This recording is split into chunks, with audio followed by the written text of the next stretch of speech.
Hello, and welcome to this, our 171st live stream, a census of every conjecture.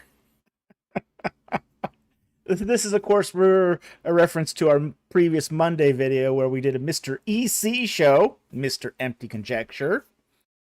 In case you don't know who that is, that's this guy here, where we went through the various theories of the census numbers from the Book of Numbers, chapters 1 to 2 and 26.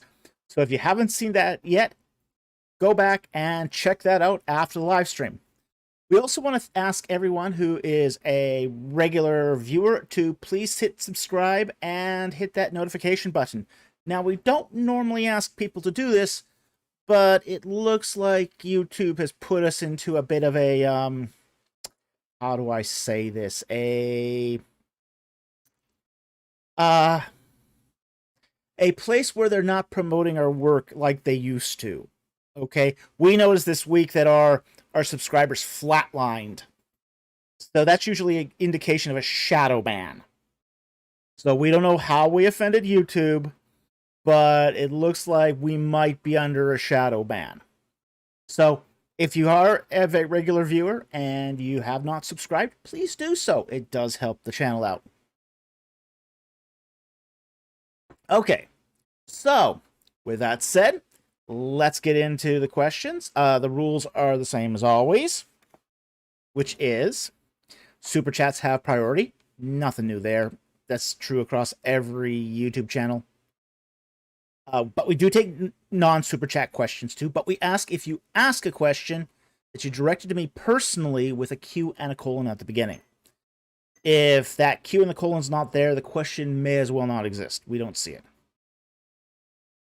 Only post non-super chats once, so no question spamming. We don't like that. If it's a verse from the Bible or a word from an ancient language, we need a little context, okay? So in the case of a verse from the Bible, we do need you to give us the book it's from, the chapter, and the verse. Okay, so we can narrow this thing down so we don't have to hunt. Saves us time. Second thing is, if it's from a ancient language, just give us what language you think it's in and what you think the word means. Again, this helps us narrow things down a lot. And then finally, if you sponsor a non-super chat, which we do here, which we allow, we ask that you please retype the question into your super chat, so that we actually don't have to go hunting for it, because it used to take us all, because we're getting so many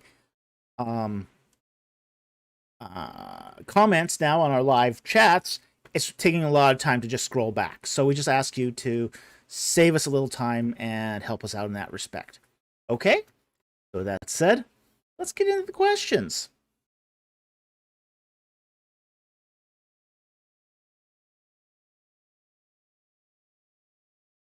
Okay, first question here is from Fisher of Men. And he asks, why is it frowned upon to quote older and what is considered outdated scholarship pertaining to theology, when we openly and freely quote the church fathers who are far more ancient? Good question.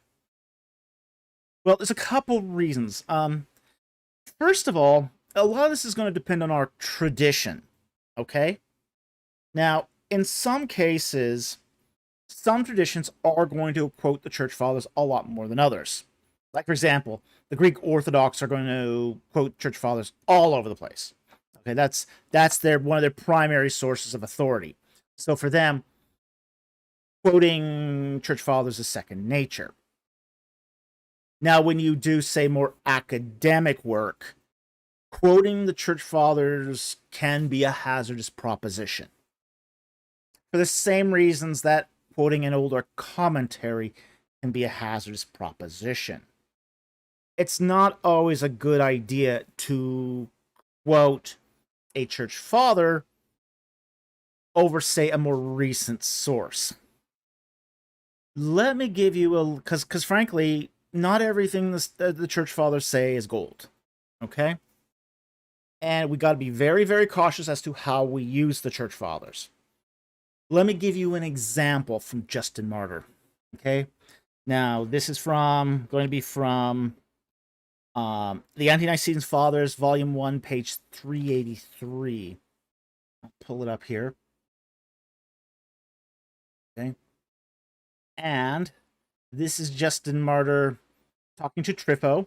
Okay, so this is the dialogue of Trypho, and Justin Martyr is considered to be a saint and a church father in practically every Christian tradition. Okay, so he's not a controversial figure here. But he writes this, and this should give us some pause to say, question certain things. Okay?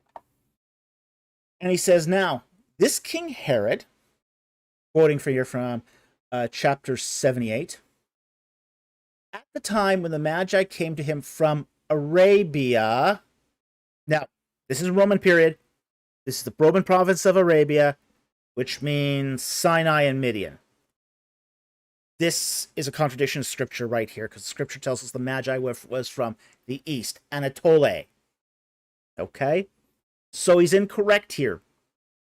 So right at the very beginning of the line, he's made a mistake. And said they knew from a star which appeared in the heaven that a king was born in your country. Now he goes down.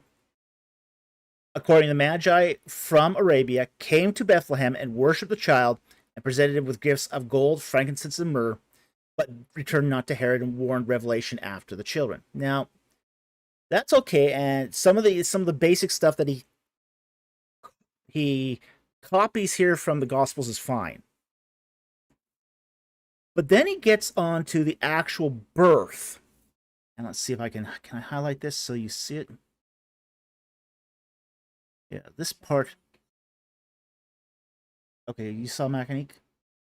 Alright, I'll give him a wrench.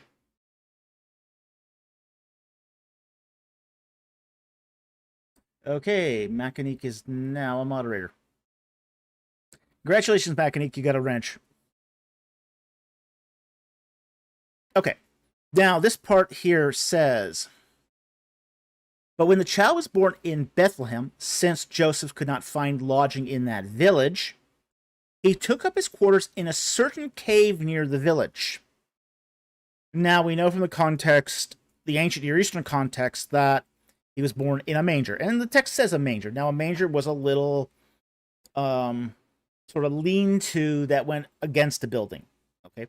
It wasn't a cave. But there were some early Christian myths that suggested it was a cave. And while they were there, Mary brought forth Christ and placed him in a manger. And here, the Magi who came from Arabia found him. I have repeated to you, I continue, what Isaiah foretold about the sign which foreshadowed the cave. For the sake of those who have come with us today, I shall again remind you of this passage. Then I repeated the passage from Isaiah, which I have already written, adding that by means of those words, those who preside over the mystery of Mithras were stirred up by the devil to say that in a place called among them a cave. Now, keep in mind, first century, you had a widespread Mithras cult, and they met in caves. Okay? So there's a historical context of the first century here that Martyr is applying to Isaiah. And Mithras were stirred up by the devil to say that in that place called among the cave, they were initiated by him. Okay, now, here's going to be the problem, is that Isaiah, in its original context, is not talking about Mithras. It's talking about the Syro-Ephraimite War. The war between the kingdom of Judah versus the kingdoms of Israel and the kingdom of Aram. Okay? So this is one of the problems we have with the church fathers, is they didn't always grasp the original context of these passages, like Isaiah. So they would contextualize it according to what was in their own period of time. So this is why this is a problem. Okay? This is why we can't take the church fathers at face value. You know, and this is why we even have to say scrutinize the church father is in the same way we would scrutinize a commentary. So they shouldn't get a free pass just because they're part of the tradition. They should be put under the same scrutiny and the same weighing as everything else. Because they did make mistakes, and they sometimes made some pretty bad ones. You know, the fact is that even in his time, the Magi were never from Arabia. They were always considered to be from the East, and Arabia was never the East. It was the South.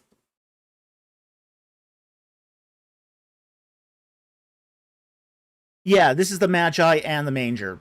The scene where the Magi meet, and frankly also where Christ is given birth. Now in say the biblical texts, the Magi don't meet Christ in the manger. That's a myth that's been sort of developed by, say, the dioramas, the creches that we often use at Christmas. But when the Magi meet Christ in the biblical texts, they find him in a house. So this is also doing that same sort of conflation of conflating the manger scene and the meeting of the Magi. But this time it's not in a manger, it's in a cave of Mithras. Because that was that's so much better. Okay. So we do have to use the church fathers with caution. Because sometimes they botch things. And they botch things pretty badly. Okay? So, anyway, that is why we don't openly and freely quote the church fathers, even though we give them deference. We give them deference as being formative to historical theology.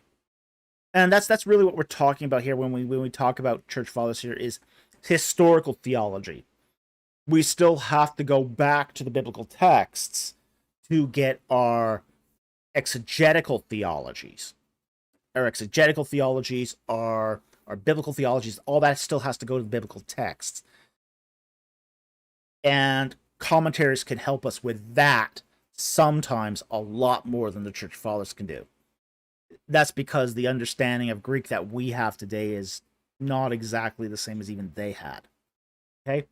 Even though they were native Greek speakers, a lot of them are divorced by geography and by even long stretches of time. And church practice and orthopraxis do change over time too. So there's a lot here that's problematic with using the church fathers in an uncritical way. So I do support the use of church fathers. I think we should go back to the church fathers and look and see what they said. They're an important witness of early Christianity. They're an important witness of, say, early Christian theology. But they're not infallible. They're not infallible. And they're not inspired.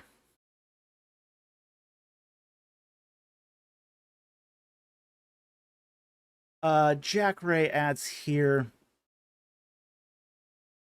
Is conflation a problem of wanting to compress teachings? It can be a problem. Sometimes it's not just that it's compressing teachings. Sometimes it's just laziness in reading. And everyone does this. You know, everyone's lazy when they read. Because we tend to read a lot more passively than actively. Now, we're a lot more susceptible to that today than perhaps people of the past because they had to read more material and keep it in their brain as they read. But anytime you start conflating teachings together, you can start to develop some problems. So it's not just that we want to compress it, but sometimes compression is what causes the conflation. But at the same time, too, it's not the only cause. So thank you very much for that follow-up question, and I want to thank for the original question here. From Fisherman, and I hope that helped. Okay. The next non-super chat here is from Followers of the Shepherd. And he says, on page 24 of your book, the 3 Debon weight is shaped like a rabbit. Why did they choose this animal? Are all Debons animals? Okay. No, actually, not all animals, or not all Debon weights were shaped as rabbits. This was just a very cute one, and I really enjoyed it. So, they actually come in a lot of shapes. Basically, they would come in, say, sometimes just as shaped as stones. Sometimes they were shaped as other kinds of animals like fish or turtles. It wasn't specific to any one animal, but it did sort of, if you had to sort of, the advantage of shaping it as an animal was you knew at that point you were dealing with a weight and not just some random rock. So when people would set up their markets, they'd have to tear it down at night too. So they'd set up their market in the evening and through the night, and then sort of tear it down in the morning. Well, when you're tearing down a market, you want to make sure you bring all your precious stuff with you. So with rocks everywhere, just having a Debon weight shaped as a rock, and Debon weights were precious, okay? They were calibrated. They were calibrated to the weight of the Debon. So if you lost it, you had to get another one calibrated. And that could cost you some money. So it was better off to get one that was shaped as an animal so that you automatically knew when you were packing up for the night, hey, this is my weight. It's not just a random rock just lying on the ground. So it was very important to be able to identify your weights quickly, which is why they would shape them as animals. There was no specific purpose for it other than just the reminder that, hey, you're not dealing with a rock here. And most of those weights too also had an engraving on it with the amount of weight involved. So in the case of, you would have 3 strokes for a 3 Debon weight, or a single stroke for a single Debon weight, etc. So, but it was basically just to be able to identify it from other rocks, essentially.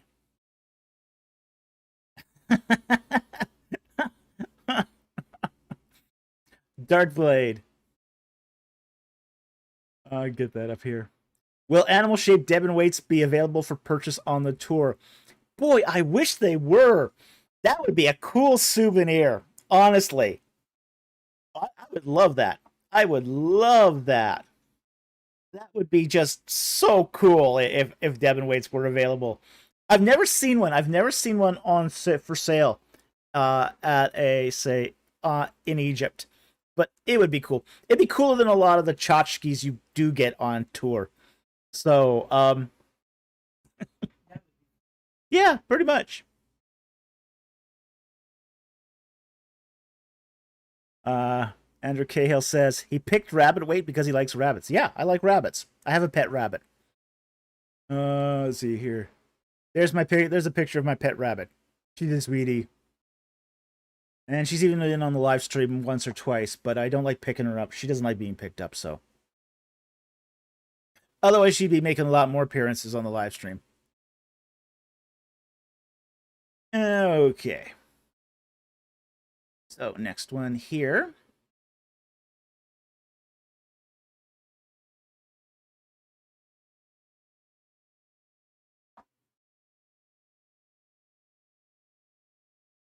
All right, next one. And one here's from Mike. I think we'll take. Then we'll get to the super chats. Mike JSB asks, could the Merneptah Stela be referencing Israelites in the Sinai towards the end of the wandering period away from Merneptah to restore standing before the gods after the loss during Egypt? No. Okay, and there's a couple reasons why.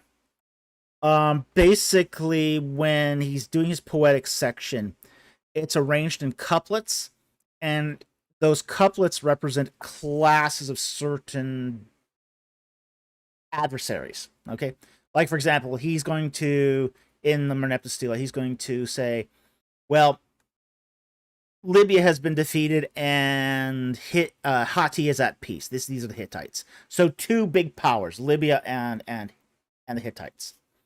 Then he's going to move to the coastal plain, and Gaza and Ashkelon have been put to, or Canaan and really basically Ashkelon and Gaza have been put at rest. So the then focuses on two cities.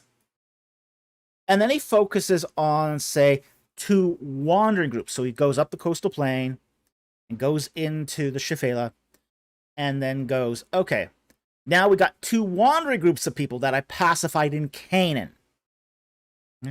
And that's going to be the Huru, which is the Hurrians, basically the remnants of the Mitanni Empire, and then the Israelites, who are also represented in the text as a wandering group.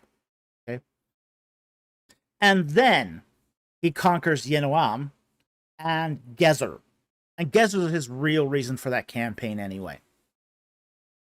So, now we have to be cognizant of one thing. When Merneptah is going to Gaza, he's taking the traditional road to Gaza. Okay? So, when he goes in campaigns against Gezer, he takes that traditional road, that's that road of horse, that road to the land of the Philistines, which is a series of Ketem fortresses that line the north of the Sinai. So they're going north. They're going from Pi-Ramses through Charu, north across the Sinai, into Gaza, and then up the coastal plain. That's the route they're taking. So they're not going into the Sinai. They're not going down south, as it were. They're sticking to that coastal road. That's because that's what Egyptians did. That was the road that you're going to use to move a lot of chariots. You're not going to do that across the Sinai. That would be too much wear and tear on your chariots. So it doesn't make any sense according to the poetic section for this to be Israelites wandering in the Sinai. These would be Israelites that Merneptah would have encountered in Canaan. And really, the ones that he encounters as he's traveling down the Shephelah Valley. Okay? So I hope that helps. Thank you very much for the question. Very much appreciate it. The next one here is going to be an Exodus. Also from Mike JSB. Doesn't Exodus 1:6 reflect Egyptian policy that is atypical? Why would Pharaoh want to kill his future male workforce? Okay. And let's go 1:16.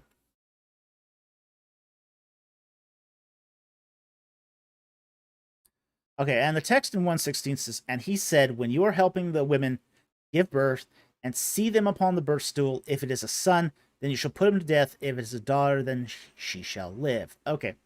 Now, the reason for this goes all the way back here to verse 10, where the Egyptians say to themselves, come, let us deal wisely with them, lest they multiply in the event of war.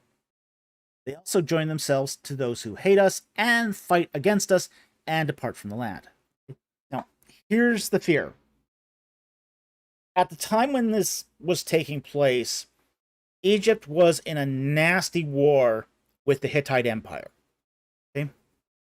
And there was this fear during the time of the Hittite Empire, and this is starting during the reign of King Ai. King Tut dies. Ai takes the throne. Ai kills the crown prince of the Hittite Empire, Suppiluliuma the First. Okay. So Suppiluliuma the First sends his crown prince down, and Ai offs him. He offs them, then he marries Anksunamun himself and takes the throne. So this starts a 50-year state of war between Egypt and the Hittite Empire. And we know of several battles that took place during this war. And it seesawed. It was really one of those wars that sort of went back and forth. One side would get a victory, and then the other side would get a victory, and it would just go back and forth. It was one of those wars that just sort of lingered on. So the big fear during the reign of King Ai was, and even into the reign of Horemheb, was that less so during Horemheb, but really during the reign of King Ai, was that the Hittites would come and they would invade Egypt.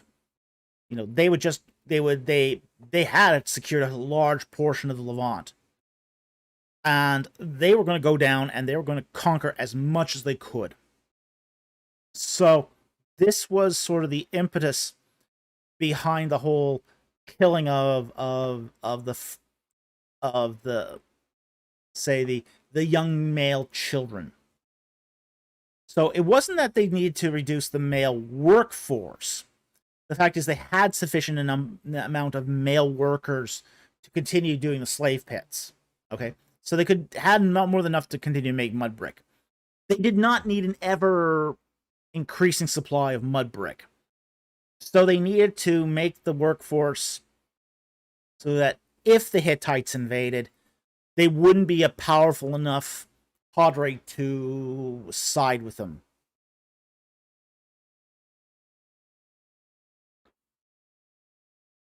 Jack Ray says here,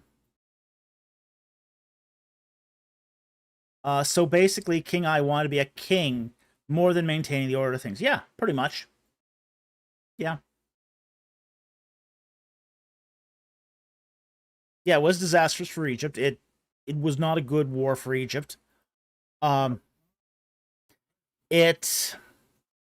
was more than that too, because I mean, Egypt was not in a good way here anyway. Okay.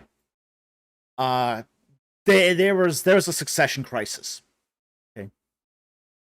King Ai was the third king in a 4-king succession crisis. So Smenkhare did not have an heir. Neferneferuaten, if we grant that she exists, didn't have an heir. We don't even count her in the succession crisis. King Tut had no heir. Succession crisis. King Ai, his son died when he was king. Another succession crisis. Horemheb came to the throne. Childless. Succession crisis. So you had 4 or 5 kings in a row who had no heir. So then Ramses I comes to the throne and he's already grandfather. Okay, succession crisis solved. But it took sort of that sort of civil war to sort of bring Egypt into that realization that it had to resolve these things, not just let them linger. So, it basically, King Ai caused this war, and it was because of his corruption that he caused this war. So the whole matter of the Israelites, the male children being killed, is to maintain numbers. It's to maintain numbers so the Israelites would never be strong enough to become an ally with the Hittites. Right? So anyway, I hope that explains this. Hope it helps. Thank you very much for the super chat, for the question. Really appreciate it.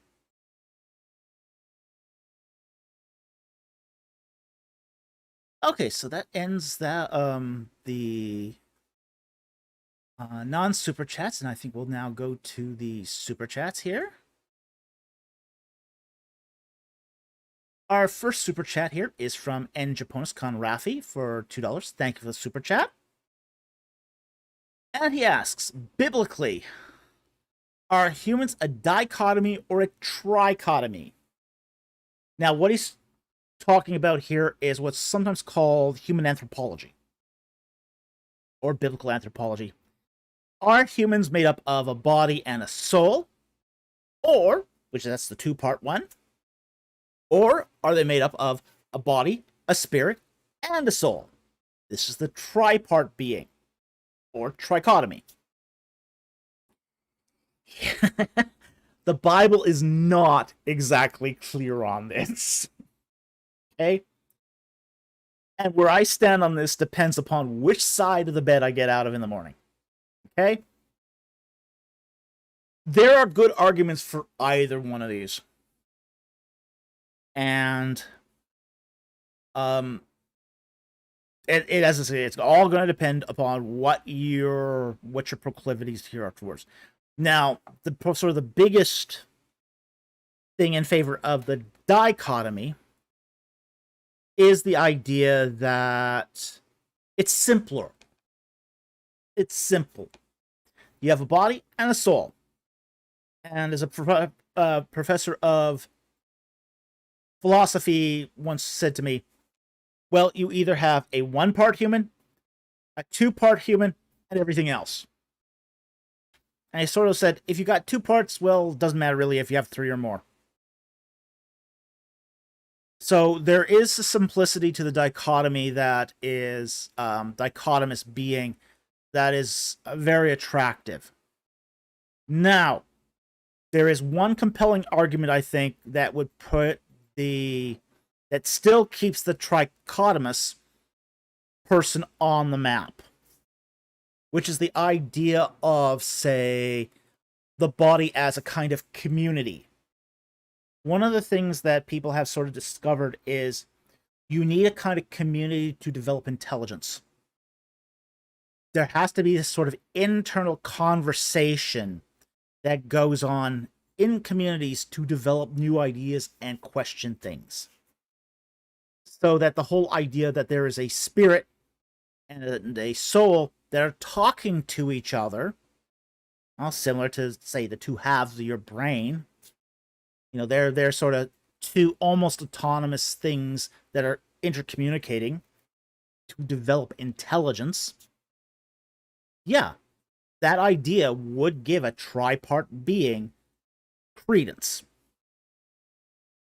So there's good arguments on both sides of this. Okay? I'm not gonna put my stamp of approval on either one. As I say, it depends on which side of the bed I get up in the morning. Which one of these I take. Alright? But those, I think, are the sort of the two compelling arguments for each side. One, its dichotomous nature is simpler versus, say, the communal intelligence aspect of the trichotomous nature. Okay? So I hope that helps. Thank you for the super chat. Very much appreciated.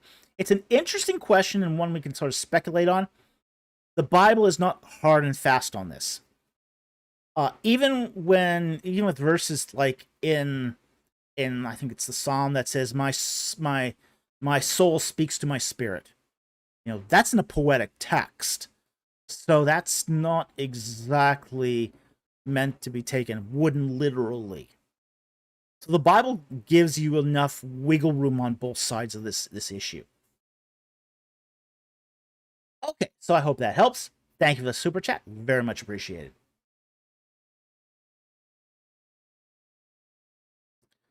Okay. Thomas Perez for $4.99. Thank you for the super chat. What is the purpose of the second death in Revelation 20:12-15, as opposed to the regular death? Is it just annihilation or something else? Okay, let's read the passage first. And then we'll get into this, because there's a lot more going on here than just, say, our conceptions of death. chapter 20 here. And we are going to want to look at, go to start verse 10 here. Let's actually 11. Let's go to 11. Okay, and I saw a great white throne and him who sat on it, from whose presence earth and heaven fled away, and no place was found for them. And I saw the dead, the great and the small, standing before the throne. And books were opened.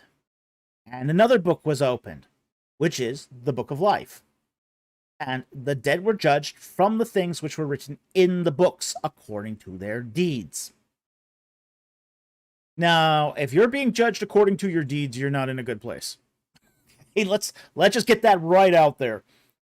If you're being judged according to your deeds and not the grace of Jesus Christ, yeah,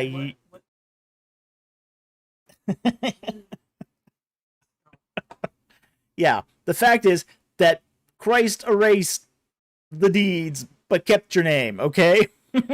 So, yeah. If you're being judged according to your deeds, you're not in a good hope. You're not in a good place. Okay? So, verse 13.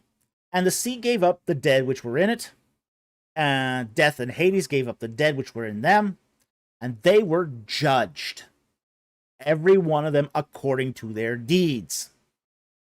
And death and Hades were thrown into the lake of fire. So basically, everyone who was in the death and Hades of this second judgment, they're being tossed into the lake of fire.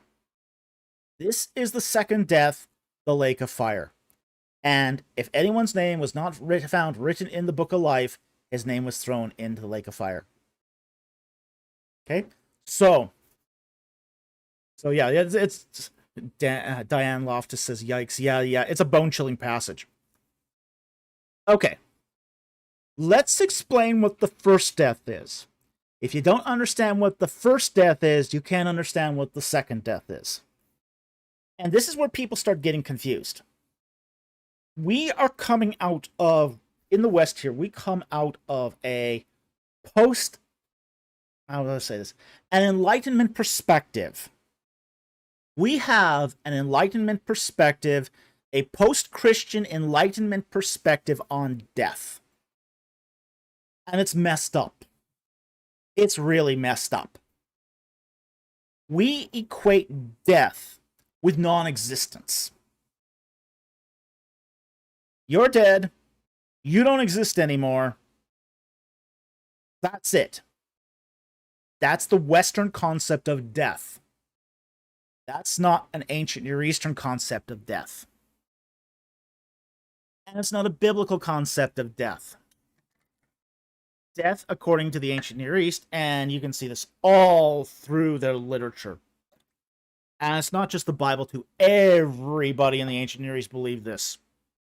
That death was the separation of the body and the soul. Okay? So, you had that separation. Every religion in the ancient Near East, including Israelite religion, believed this. So, that's what they mean by death, that there is a separation. So, when we talk about the first death, it's the separation of the body and the soul. So then, what's the second death? Well, it's still a separation. But now you're separated from God forever. That's the second. Because here's the thing. You know, Christ said, I am the way, the truth, and the life. No man comes to the Father through me. The Son is the life. He is the source of life. He is the wellspring of all life. So then, to undergo the second death is to be separated from Christ. To be cut off from that. So then, what we're talking about here is eternal separation. Now, I find it very interesting when we look at, say, passages like John 5:29, and we'll just flip there for a second because I think this is really important to this conversation. John 5:29.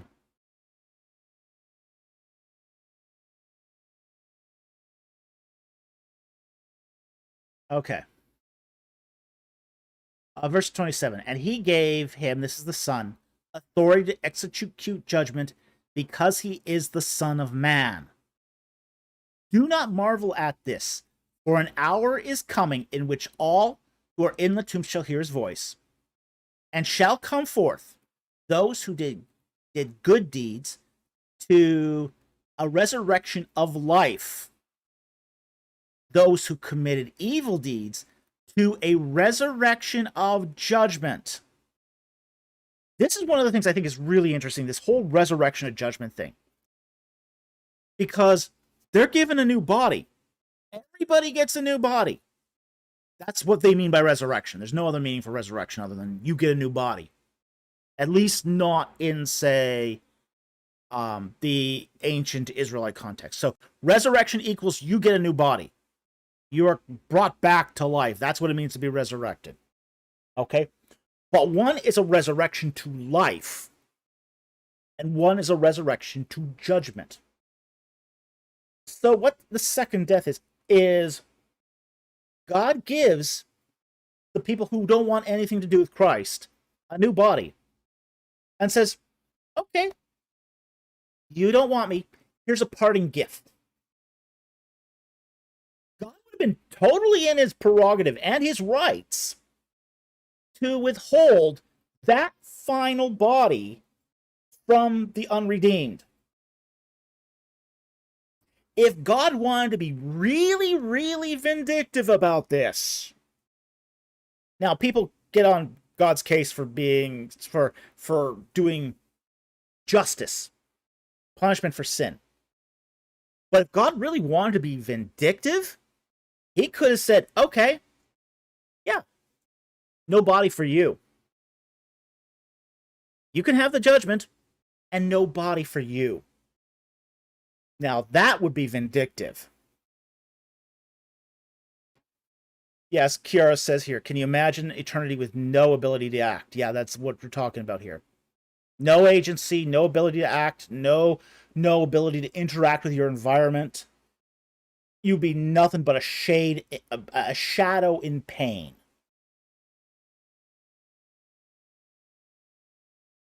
But by giving the unredeemed bodies, they at least is giving them a parting gift so that they can communicate with others who have separated themselves from God.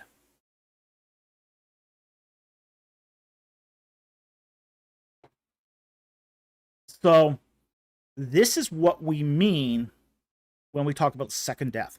It's separation. It's that separation from life in Christ. Because Christ is the life. And because Christ is the life, to be separated from God, to undergo the second death, is to be separated from the life in Christ. That's what it means. So it's not annihilationism. It's something else. It's basically, you've decided to take eternity on your own. You'd rather just live out your separation on your own terms in the lake of fire with your fellow convicts. And that's how you want to spend your eternity. So, anyway, I hope that helps. Thank you very much for the super chat. Very much appreciated. It is kind of hard to put all the pieces together here, especially, as I said, in the light of our Western context here, our post-Christian Enlightenment context. But it does make sense when you do take it all in the context of the ancient Near East. Okay, so thank you very much for the super chat. Very much appreciated.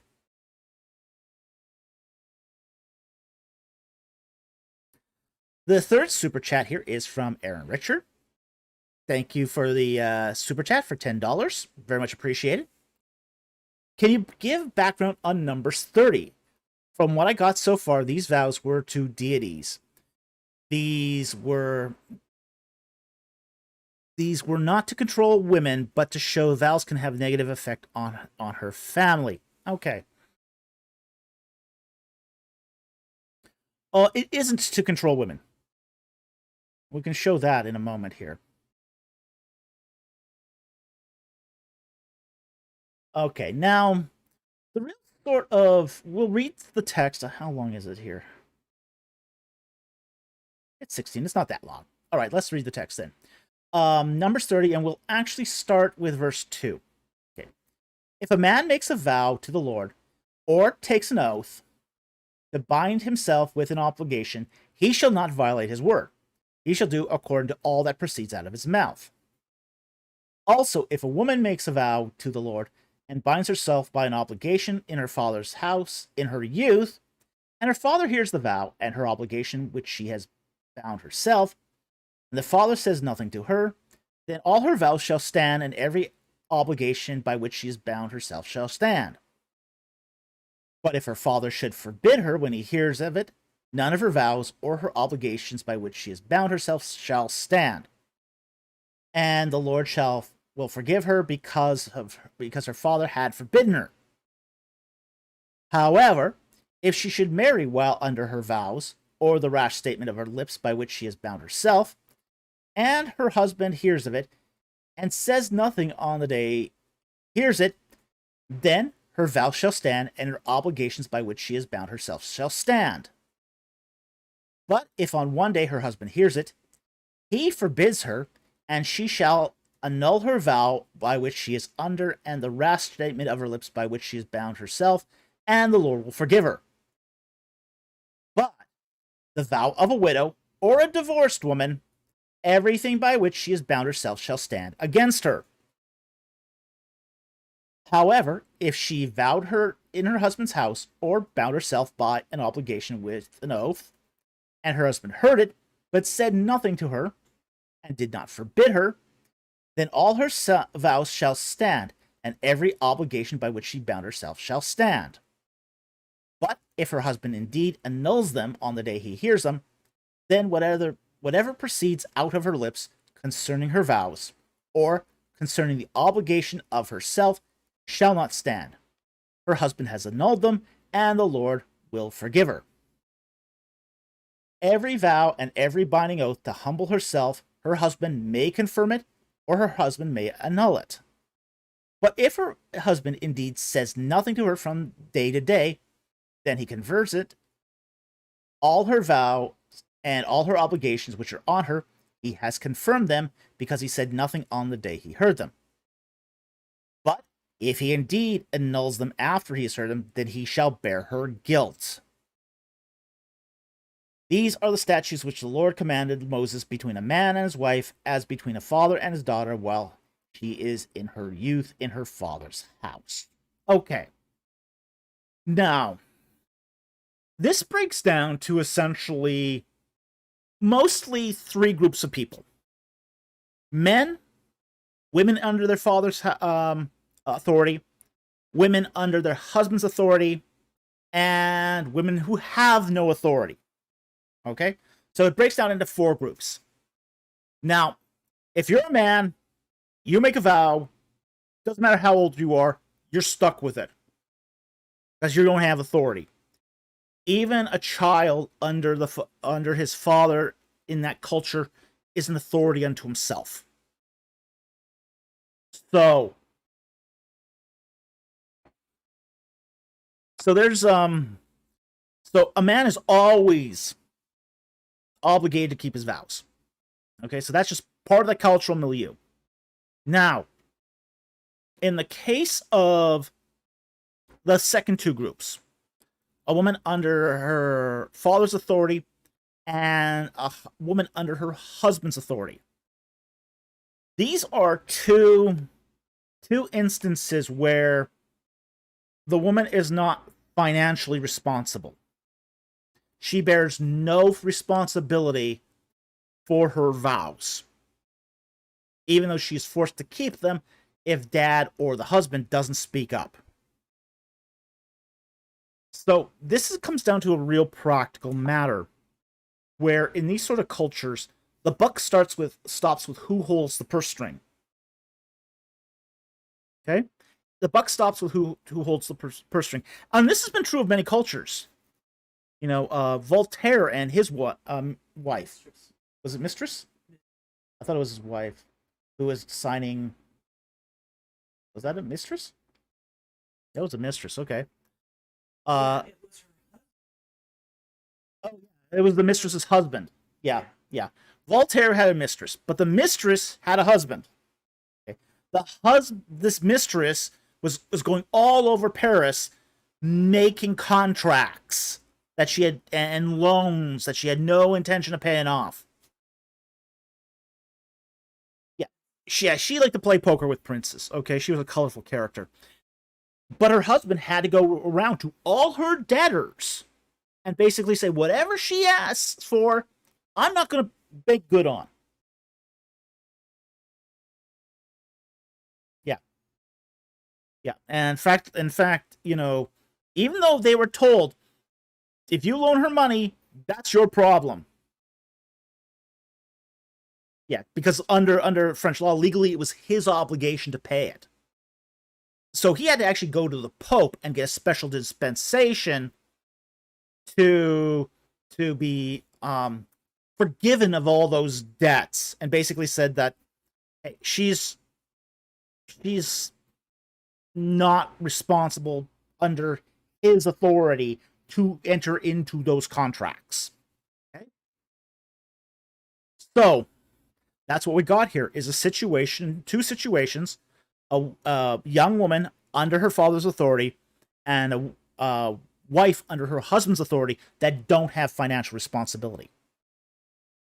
Now, if they enter into those contracts or their vows, and basic vows and contracts here are synonymous, and the husband or the father say nothing, then their right to protest is over. Okay, they have to say no immediately.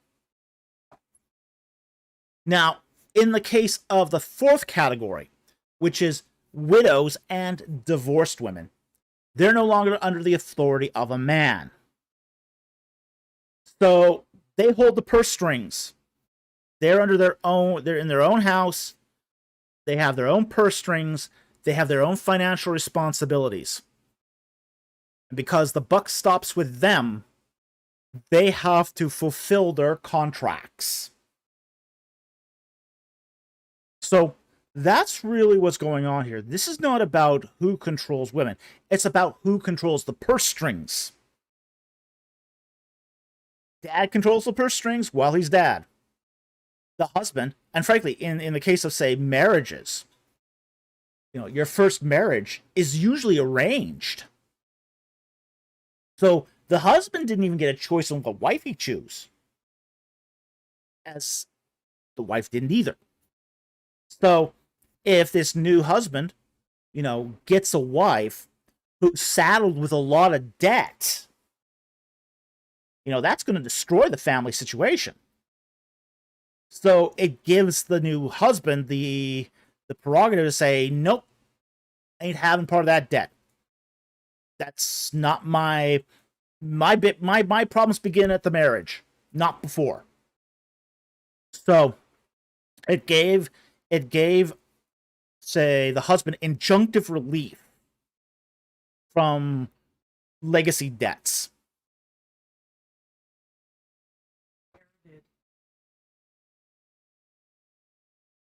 Yeah. There were cases where a man could inherit through marriage an entire family's debts, as my producer just pointed out here. So this could have been a real problem. So this gave new husbands injunctive relief. And again, it also allowed the father to say, hey, nope, you're not responsible to enter into a contract. You don't hold your own purse strings. You don't hold your own purse strings. You can't enter into a contract. So, but in the case of men, even children, male children, they had their own purse strings to some extent. So they were always And a debt could be revisited later on in life in the case of a man, too. So if, let's say, a young child entered into a debt precipitously, he could then be collected on later on. Whereas a wife, not necessarily so. Mama says, Victorian Britain could have used some laws like that. Yeah, could have. But in North America, there were laws like that. Oh, there was one case in Oregon, I remember, where a woman had gotten into a large amount of debt without without the husband knowing about it. Husband didn't know about the debt, and the wife couldn't pay it off. The husband couldn't pay it off, but they took the husband, tied him to a stake in the middle of town, and horsewhipped him. The husband, yeah, the husband who had no idea about how much debt his wife had incurred, got horsewhipped over her debt because he was financially responsible. So,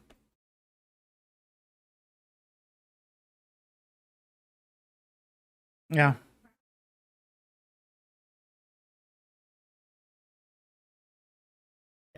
So there's reasons why a lot of these laws in the Book of Numbers exist. Okay, they weren't being Pollyannish, and they weren't being cruel, and they weren't being misogynistic. They were understanding the financial realities of their times. Yeah, where does the buck stop? Who has financial responsibility? Who's got to pay the debts?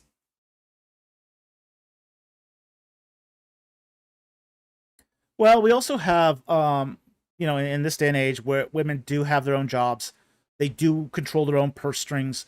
We also have bankruptcy laws.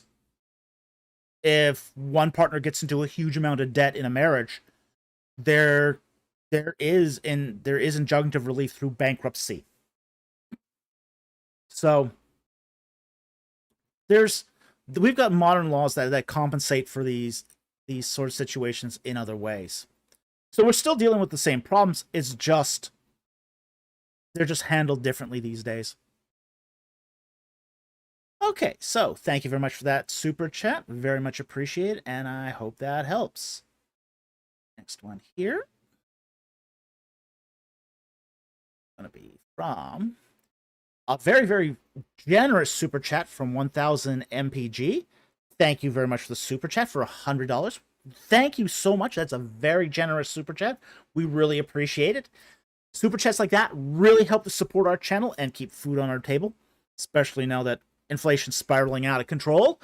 So thank you so very much. We really appreciate it. It does really help. Okay, and he says, blessings and peace to you, Dr. Falk. Well, blessings and peace to you also.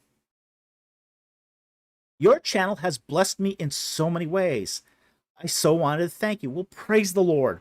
Praise the Lord that has been a blessing to you. That's why we're here. My question is, what is your opinion on modern day miracle claims, and have you ever witnessed any? Okay. 2 questions there. My opinion on modern day miracle claims, and have I ever witnessed any? I'll answer the second one first. I have never witnessed a miracle. Okay? I've witnessed other strange stuff. So I believe in the supernatural and I believe in the spiritual. And because I've seen so much weird stuff, I definitely believe in the possibility of miracles. Okay? I've heard about miracles. I've never seen one myself. Okay? Now, with that said, my opinion of modern day miracle claims is going to be one of reserved skepticism. Okay? I'll be skeptical of miracle claims, generally. Because there have been a lot of misidentification of miracles.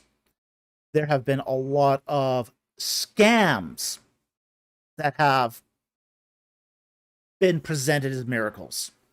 So I do tend to be very skeptical towards modern miracle claims. I think it's still possible, though. But I also think it's more possible where God hasn't extended grace in other ways. Like, for example, like modern healings. Modern healings. I think it's more likely that God is going to extend grace to healing in a Western society through medicine. Because that's what God has provided. He has provided doctors, he's provided nurses, he's provided surgery, he's provided pharmacology. God's provided a huge amount of grace through, I mean, even over-the-counter medications. There's huge amount of grace that God's given us through the circumstances that we live in. So there's less calling for miraculous healings. Now, in places where that stuff doesn't exist, I think miraculous healings are more likely to take place. But proving it's a miracle is another matter. Now, there are recorded in the Bible, say, Jeroboam type miracles, where Jeroboam is doing a bad thing. He set up an altar to basically kind of aberrant Yahweh worship. He set up an altar to Yahweh in Samaria, but with bulls instead of angels. So kind of there's a sort of synchronism going on there between Yahweh and Baal worship. And Jeroboam makes himself a priest. That's a definite no-no if you're a king. That's a no-no. So the prophet comes and confronts him. And Jeroboam reaches out to grab the prophet, and his hand withers. That's one type of miracle right there. Okay.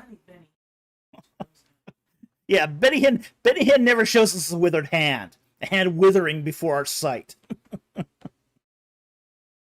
And then the prophet performs a second miracle to restore the hand. Okay? Freaks Jeroboam out. So, in the cases where you got a withering or an unwithering of a limb, okay, I'm more likely to believe that than somebody who just gets up out of a wheelchair. You don't know why the person was in the wheelchair in the first place. You don't know if that person had an adrenaline rush. We've seen that happen too, where somebody is in a wheelchair, they're rolled up, a faith heal comes on, heals them, they get up out of the chair, dance around a bit. 3 months later, they're back in the wheelchair. Okay, that wasn't a healing. It wasn't permanent. Most, like for example, the history of the church has basically said that true divine healings have to be permanent and irreversible. Okay? So, there's actually been guidelines that have been set up by the church to identify what are true miracles. And even though like for example, the modern Roman Catholic Church will not say stamp, basically saying that, okay, this is a true miracle. They will stamp on it and say, okay, there's nothing that takes away from the idea that this is a miracle.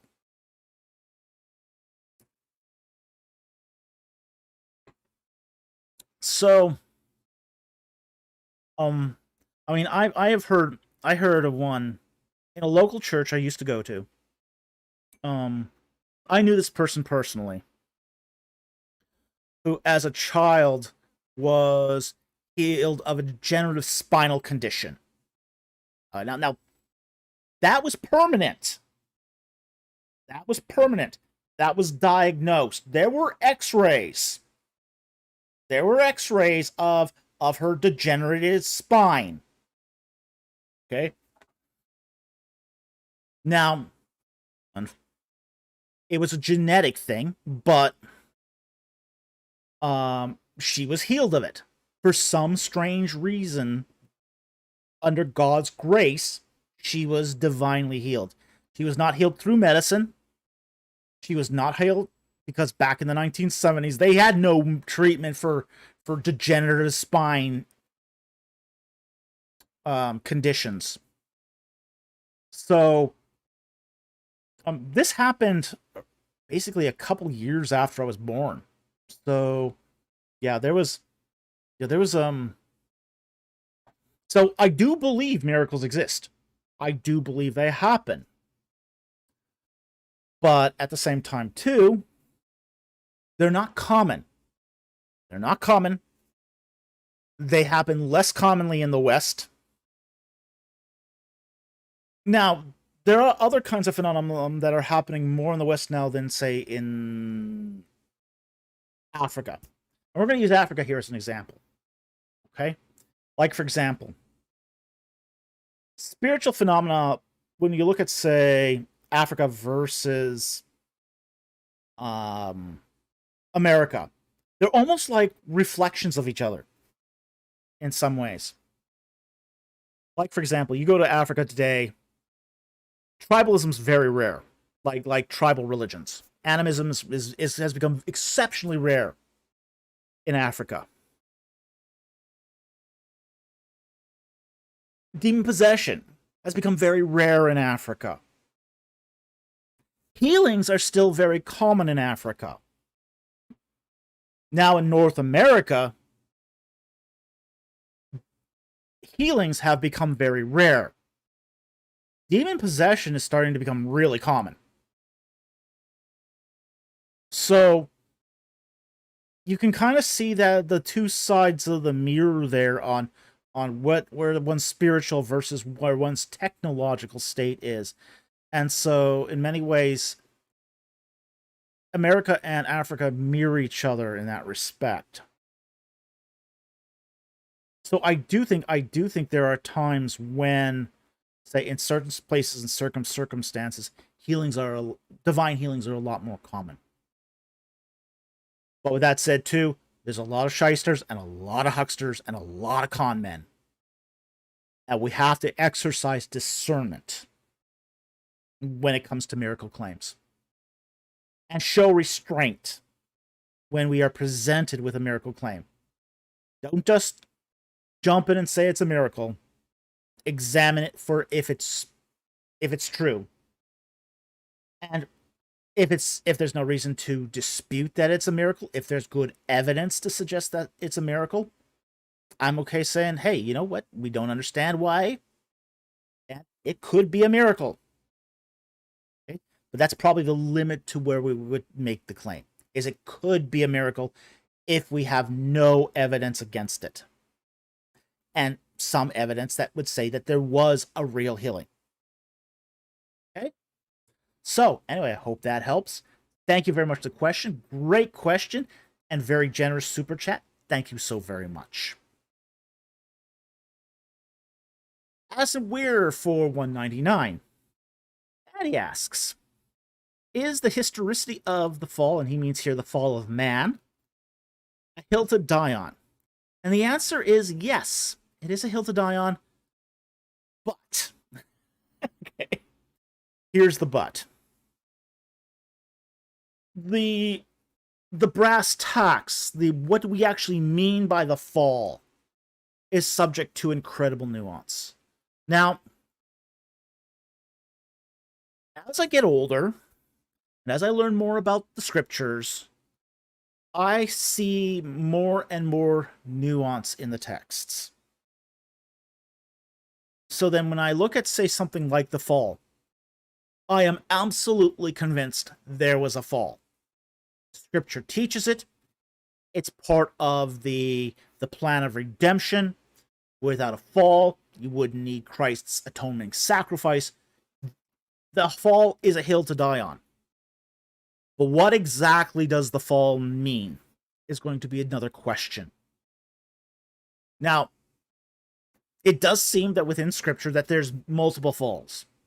The fall of the angels is an example. The fall of man. When we talk about the fall of man, yeah, that's a hill to die on. That's a hill to die on. But we also don't want to take it too far either. Like, for example, Uh, to quote our good friend Kent Hovind, he thinks that the fall includes not just human or animal death, but plant death, cell death, even entropy. He thinks that there was no entropy prior to the fall. Now, this would be a problem even in a pre-fall state. Without entropy, energy is not converted to heat. You actually need entropy. Without entropy, energy is not converted to its final state, which is heat. No heat, you all freeze. Everything's dead because there's no heat.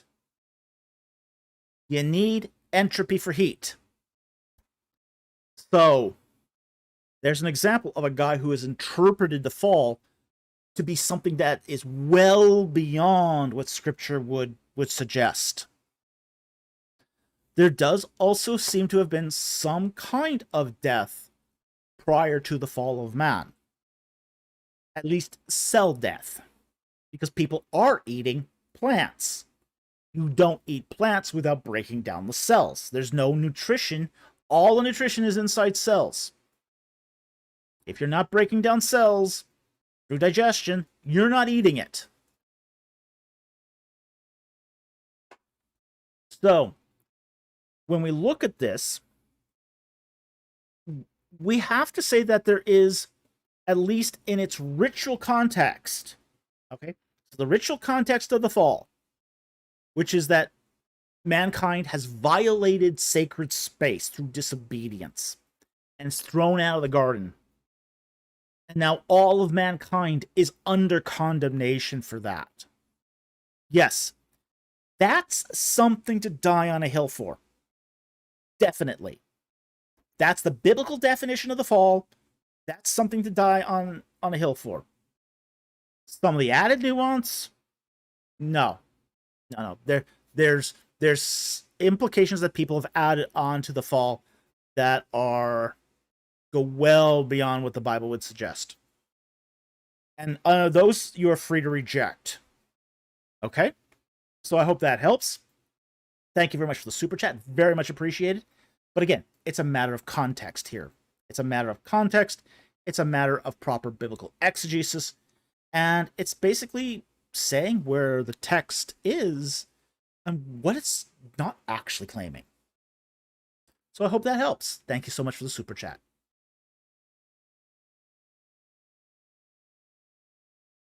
Okay, Andrew Cahill for $10. Thank you for the super chat. What are some current excavations going on in the Nile Delta or other regions that might turn up significant data to the Exodus? The big one right now is at Tel El Rotaba. The Polish-Czech concession is still working at that site. Now, Tel El Rotaba is the city of Pithom. So it's part of a rescue archaeology project. The reason why it's a rescue archaeology project is the Egyptian government is putting a road right through the middle of it. Ooh,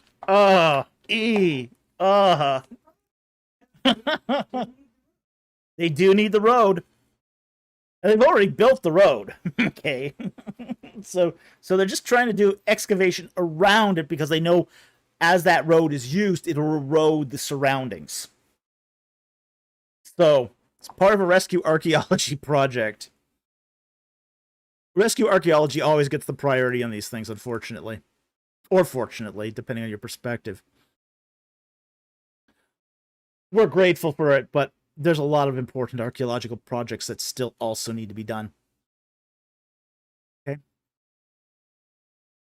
So,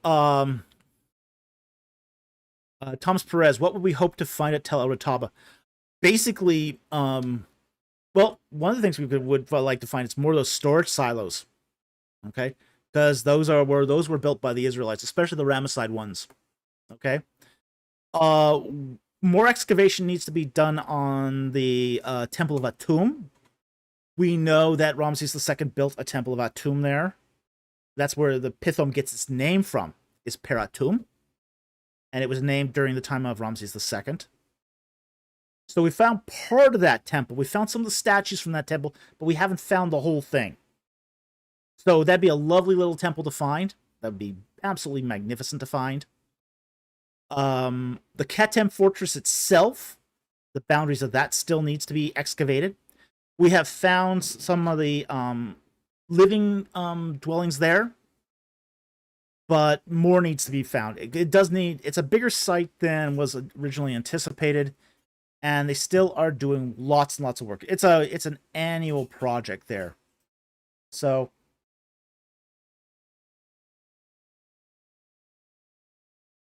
Yeah, road building.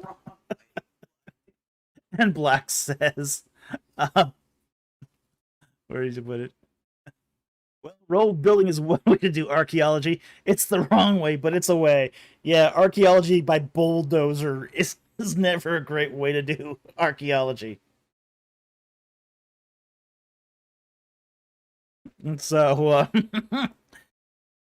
but it's happened too. It's when they find something by bulldozer and then don't stop. That's where the problem begins. I recall a story when this actually happened in South America. I don't remember which country it was exactly. But this one construction company was doing a bulldozer, basically digging up gravel with a bulldozer. And cut into a pyramid. Okay? They cut into a pyramid. They found a pyramid with the bulldozer. Okay? And the pyramid, was made of loose stones paving stones and gravel. And rather than stop their project for archaeology, they just continued to bulldoze. They just said, it's too much work to get the archaeologists in. So they just continued digging up the pyramid with the bulldozer. And they cut away half the pyramid before the government stepped in and stopped them. Oh yeah, archaeology by dynamite. Yeah, there's that too. V. Ray in the late 19th century. He took dynamite to the Sphinx. And V. Ray was influenced by the writings of Edgar Cayce. So V. Ray thought that there was a tunnel that led down the back of the Sphinx into an underground passage. And so he took dynamite to the back of the Sphinx, which is why you got that big chunk cut out of the back of the neck of the Sphinx. It was because V. Ray used dynamite. And then when he couldn't find it with dynamite, he started drilling a hole in the back. So there's this 6-foot shaft in the back that was of the Sphinx that was carved out by V. Ray. Now today they've covered that up with a metal panel, but you still get people going today. Hey! See, Edgar Cayce was right. There was a tunnel in the back of the Sphinx. You can see by the metal panel there. That didn't exist prior to V. Ray. It was just really awful.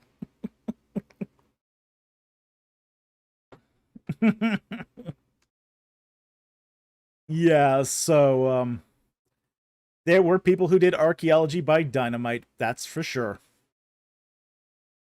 But yeah, we don't find much in the way of, say,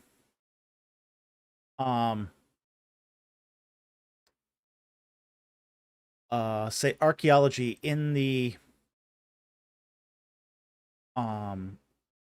that could be done by dynamite at least. So yeah, I'd say it is just the best thing we've got right now going on as far as archaeology for the Exodus is what's happening in Pithom, Tel Rataba. Everything else sort of seems to be, well, to be blunt, just isn't. It just yeah, I can't think of anything else that's going on at the moment. Avaris is kind of quiet at the moment. There's not much more happening at Avaris. You can't excavate P. Ramses because there's actually still a village there. But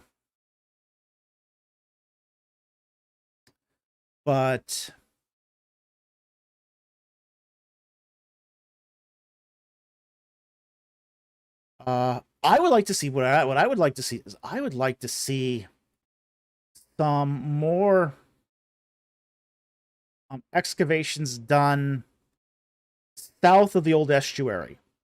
Very few excavations have been done south of the old estuary. I think if we did some more excavations out there, we might find stuff like Pihahirot and Balsafan. That would be fantastic. I'd love if they found Pihahirot or Balsafan. That would sort of triangulate the route of the Exodus in a very, very powerful way. We do know that there's nothing north of the estuary. Okay?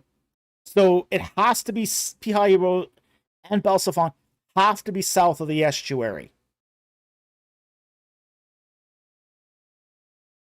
But getting, I mean, that's actually also not a terribly safe place to dig at the moment either. At least not until things quiet down a lot more in the Near East. When they stop killing each other, that would be really, really helpful. Okay, so anyway, thank you very much for the super chat. Very much appreciated, and I hope that helps. Andrew Cahill for $5. Thank you for the super chat. What is your take on the bridegroom of blood in Exodus 4? Okay, let's bring it up. Exodus 4.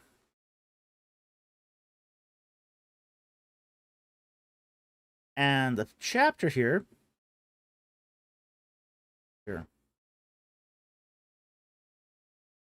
So God tells Moses to go back to Egypt. Find the exact set of verse here.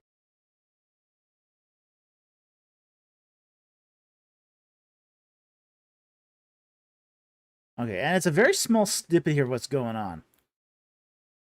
3 verses, essentially. Verses 24 to 26. Now, on the way back, Moses, his wife Zipporah, and his sons make a stop. But they encounter here a violent storm. And we'll just quote here, verse 24 to 26. Now it came about at the lodging place on the way that the Lord met him and sought to put him to death. Then Zipporah took a flint and cut off her son's foreskin and threw it at Moses' feet and says, "You are indeed a bridegroom of blood to me." So he let him alone. This is the Lord letting him alone. And at that time she said, "You are a bridegroom of blood because of the circumcision." Okay, so what's going on in this passage? It seems a little out of place, but it really isn't. Moses has been sent back to Egypt. Now, one of the things we have to keep in mind is that the Egyptians were circumcised. The Egyptians circumcised each other. And under the Abrahamic covenant, Israelites were supposed to circumcise. Okay? So you had 2 cultures here, which sort of, when the Israelites moved to Egypt, they just continued to circumcise. Egyptians didn't see anything at issue here because they circumcised too. And Moses was, of course, being a member of both communities, was circumcised. But the Midianites weren't.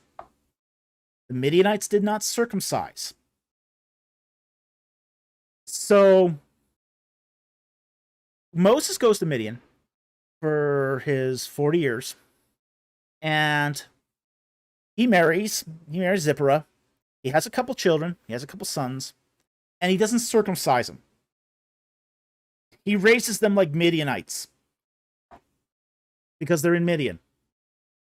So he raises them like Midians. But now he has to go back to Egypt and lead the people of Israel out of the land of Egypt. So what's happened here is that Moses has not kept the Abrahamic covenant. So the Lord is furious.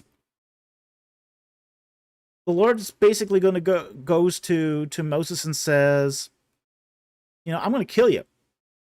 You have not kept the covenant. You've not kept the Abrahamic covenant. You're going to try to lead my people out of Egypt, and you're not keeping the covenant? Yeah, that's going to fly. So this whole thing where Moses is being called upon to circumcise his kids and fails to do it. He fails to do it. He doesn't have the nerve to do it. Zipporah, however, is made out of much stronger stuff. And she does it. So she's got the guts to do it. But because she's got the guts to do it, she feels that it's unfairly the burden's been placed upon her. The responsibility has been placed upon her. Which, she's right. She's absolutely right. It should have been Moses who did this. But she calls him a bridegroom of blood because of it. He's too chicken to do this. And she ends up saving him from his own cowardice. So, that's what's going on here in the Bridegroom of Blood episode. It does make sense with the continuity of the text. God tells Moses to go back. Moses hasn't done his duty and under the Abrahamic covenant. God now wants to deal with Moses now that he refuses to deal with the Abrahamic covenant. Zipporah does the snip. Everything's fine, and now they go to Egypt. So it does make a kind of continuity sense to this passage. So anyway, I hope that helps. Thank you very much for the super chat. Very much appreciated.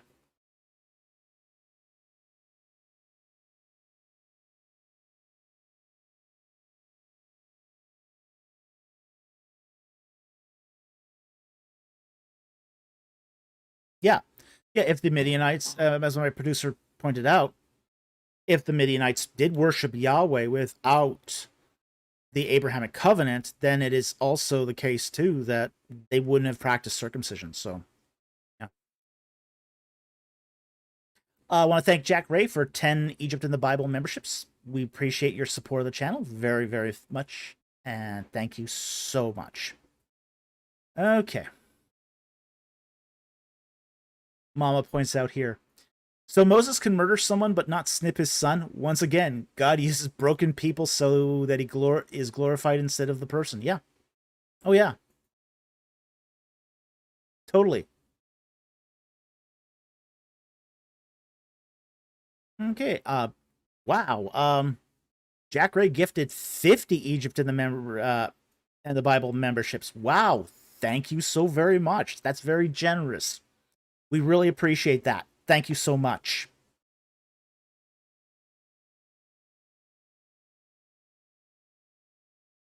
Okay, the next one here.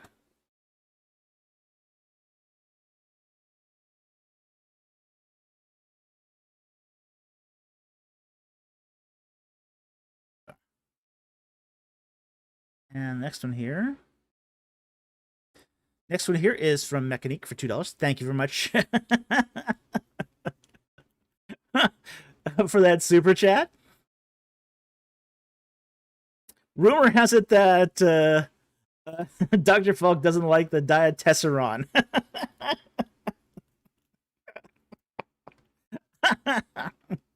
They don't use the diatessaron very much. That was Tashin's harmonization of the four gospels. Okay. Now, interestingly enough, there is a work I do use sometimes when I do need to um reconcile the various passages of the gospel. And let me see if I can find this quickly. I might not be able to because my files are not always the best organized, but see if I can find this. If I can find this fast.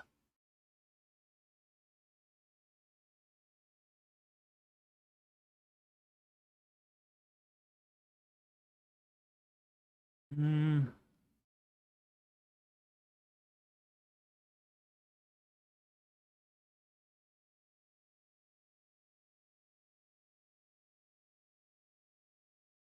Yeah, okay. I don't use the diatessaron because I use a book called called Synopsis of the Four Gospels. And this was done by, let's see if I get off the page here, by Kurt Aland. Okay. Now this is an incredibly useful book. If you get this book, Synopsis of the Four Gospels, see if I can, I'll throw up the title page here so you can see it here. Acrobat. Yes. This is one of those get this book kind of deals. Okay. So, this is a great book. It is a fabulous book. I love this book. This is one of my essentials. I mean, I think that when people buy, you know, um, copies of the Greek New Testament, yeah, okay, I have a half dozen copies of the Greek New Testament. I think I have more than that now, but this is one you want. And what makes this one so cool, this one's really cool, is you go down after you get through the apparatus here. And what it does is it takes parallel passages in the Greek and puts them side by side. So here we got the childhood of Jesus, Matthew 2, verses 23 to 24, put aside Luke 2, 39 to 40. And then on the other side, it's got a translation. So you can use this whether you you read Greek or English. It is incredibly useful. Um, this one, as I say, I love this book. So I don't use the diatessaron because I've got this. And this is better. We got here examples of, say, John the Baptist. That's mentioned in all four Gospels. So it's an invaluable resource. It's one of the most important resources I have. So, yes, I don't read the diatessaron because I got this, and this is better. Much, much better. Okay. So, that was a nice rabbit trail.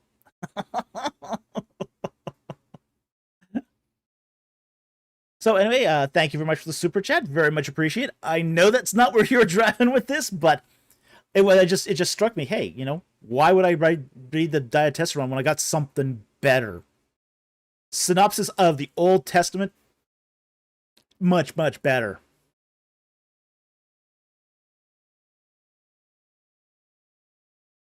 Mama, folks, smash that shadow band like a button. I hope so.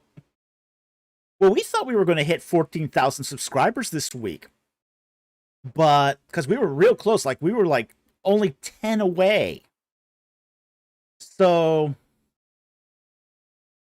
because of the shadow ban, we never hit that 14,000 this week. We were 10 short for the entire week when we normally get like 10 subscribers a day. We normally get like 10 subscribers a day, and then not for 4 days in a row, not to get any new subscribers.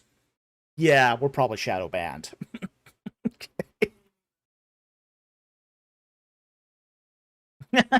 Jamie Russell goes, are people still saved if they don't own it? Yes, they're still saved if they don't own it. Just very impoverished. They lack the joy of the Lord.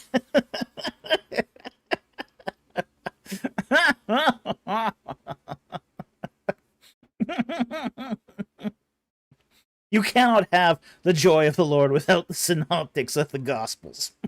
Synopsis of the Gospels. Okay, that was fun. GCM for $2 says, "Is the harrowing biblical?" What is the harrowing? Let me just check that out because I'm not even sure what that is.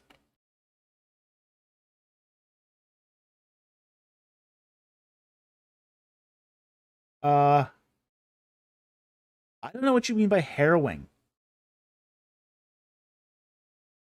dude.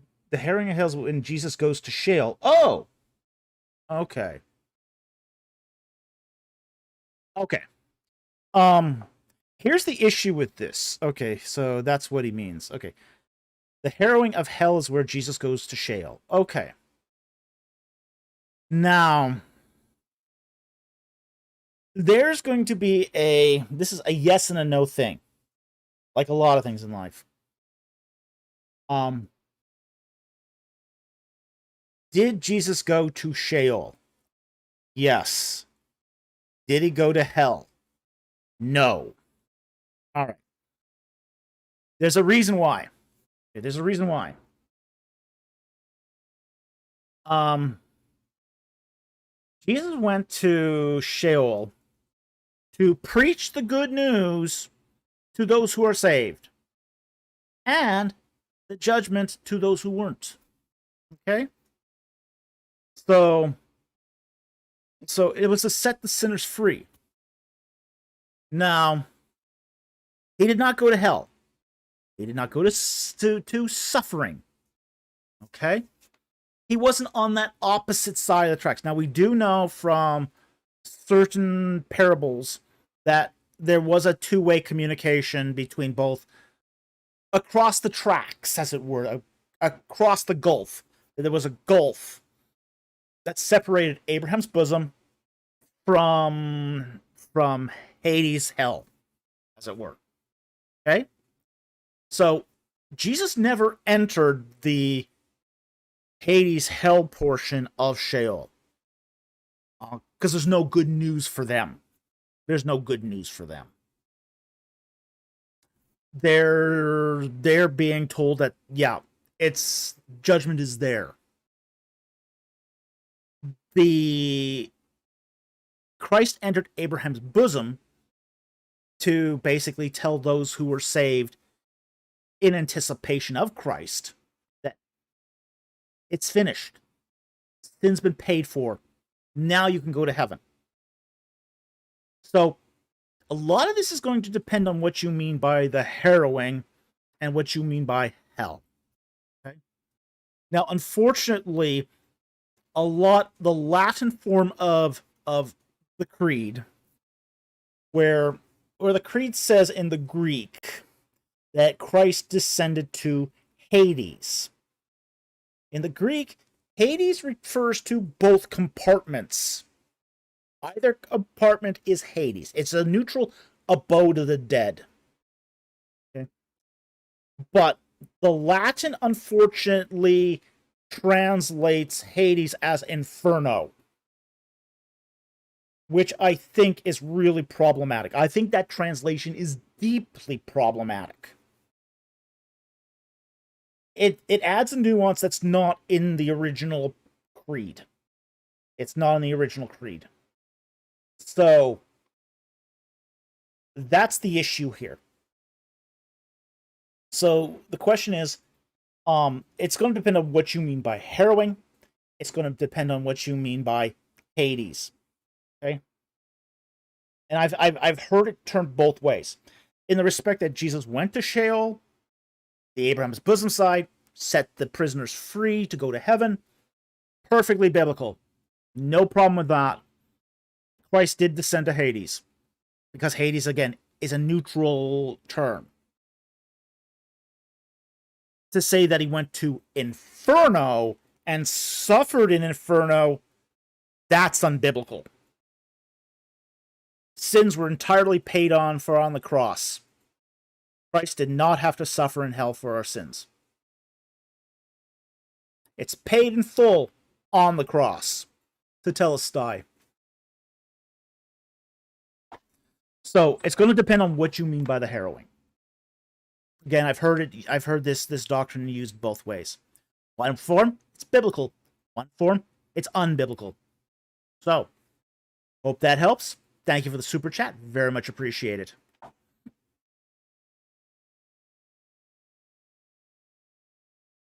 Okay, JCM for $5. Thank you for the super chat. Is Revelation 9 the fifth and sixth trumpet about the rise of Islam? Probably not. Let's go take a look at that anyway.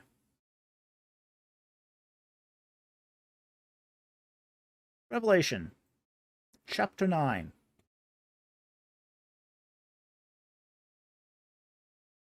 Okay. Revelation 9. And the fifth trumpet sounded, and I saw a star from heaven, which had fallen to the earth, and the key to the bottomless pit was given to him. Now, this is a star is an angel. Okay? Because you don't give a key to an astronomical body. Okay? You just don't do that. It's not done in any sort of sense of the term. Yes, an astronomical body has no hands to hold a key. All right, even a metaphorical key, because it doesn't have metaphorical hands. Okay? So, what we're talking about here is an angel. And he opened the bottomless pit, and smoke, the fact is, to the fallen to earth. That is a reference to a fallen being. Okay? So this is not just this is not a messenger, this is a fallen being. And he opened the bottomless pit, and smoke went up out of the pit, and like the great smoke of a great furnace. So this is the abyss. Okay. Now, the bottomless pit, this is the abyss. Now, the abyss is something very specific in ancient Second Temple period cosmology. This is where bad demons were sent. Yes, there's bad demons and badder demons. This is the baddest of the bad. Okay? These were the demons that couldn't behave themselves on planet Earth. You had two, I mean, you got the kind of demons that are trying to kick the can down the road to prevent Christ from coming for as long as possible. Yeah, they're bad. You got then another type of demon who basically wants to wreak as much havoc as possible, you know, and goes nuts when he's let out in the world.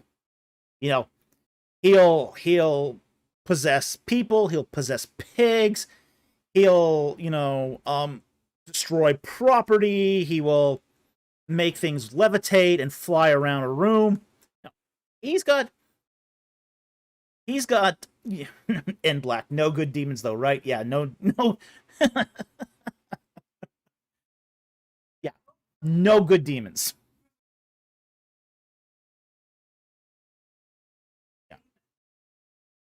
Yeah, that's Damon though. That's not demon. He's not saying Damon. He's talking about demon. Okay? Yeah. We're not talking about demons. We're talking demons. Okay. So, there are no good demons. Okay? But there's badder demons. The baddest of the bad, they go into the abyss.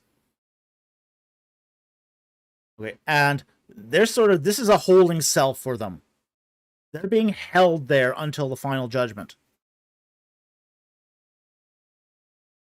So, he opened the bottomless pit, verse 2, and smoke went up out of the pit like the smoke of a great furnace. And the sun and the air were darkened by the smoke of the pit. And out of the smoke came forth locusts upon the earth. Now, this is not real locusts. Okay, this is not the insects. This is a reference to swarms of demons. You know, I say frequently on this channel, demons hunt in packs. They rarely go alone. this is how they fake sort of abilities like being all-knowing, is they use their information network to network. So they hunt in packs. Well, in this case, they're hunting in swarms. That's pretty terrifying, isn't it? So they came forth locusts upon the earth. So that's a metaphor. And power was given to them, as scorpions of the earth have power. Yeah, scorpions are nasty things. Okay, there's no such thing as a nice scorpion. They pinch and they sting. Apparently, the pinch is not too nice either. But their stings are really they're what a scorpion's sting is described on is that your arm is on fire. Your arm is on fire. Verse 4, and they were told that they should not hurt the grass of the field, nor any green thing, nor any tree, but only the men who do not have the seal of God on their foreheads. Okay, so they're told, don't touch the grass, the green things, any of the little, anything that's organic, green and organic. So, have fun with animals. Have fun with men who don't have the seal of God. But that's the limit of your fun. That's so they're being released under a certain set of rules. Okay? And they were told, and they were not permitted to kill anyone, but to torment for 5 months. And their torment was like the torment of a scorpion when it stings a man. Again, you feel like you're on fire. Verse 6 is even more scary for me. And in those days, men will seek death and will not find it, for they will long to die and death flees from them. Okay. That's my producer and I agree with this. This is the scariest verse in the Bible. When death is taken away, it's off the table. Lose an arm? Oh, no problem. You're not going to die. You're not going to feel very good, but you're not going to die. You're going to wish you're dead. Lose half your side and you're still not dead? Yeah, that's a bad state to be in. When God turns off the tap on death, there's been some speculation, and this is in the area of speculation here. Okay, this is one of the areas of speculation, and it has been speculated that the mark of the beast is more than just a mark, but it's a way of defying death. That there's some sort of addition, extra promise that's being added onto the mark of, say, eternal physical life. Well, it's one of the reasons why God has to take those with the mark and kill them, is because they are living eternally unregenerate. It's sort of the antithesis of the Garden of Eden. Garden of Eden, man sins, he's cast out. And one of the reasons he's cast out is because there's the possibility he will eat of the tree of life and live forever in an eternally unredeemed state, in an eternally sinful state. The speculation here with this passage is that those who have entered into the mark of the beast have taken something that's like that tree of life, where they're living forever in an eternally unredeemed state. Now, 50 years ago, if you had said this speculation, people would have thought you were absolutely nuts. With today's H+ movement and post-humanist movement, this is no longer in the realms of impossibility. There are people actively working on this. De Grey is one of them. Kurzweil is another. Ray Kurzweil is another. There are people actively working on this now. So, while this is still in the realm of speculation, it's a lot better speculation than you find in some newspapers. But it makes sense, too, given the redemptive arc of biblical theology.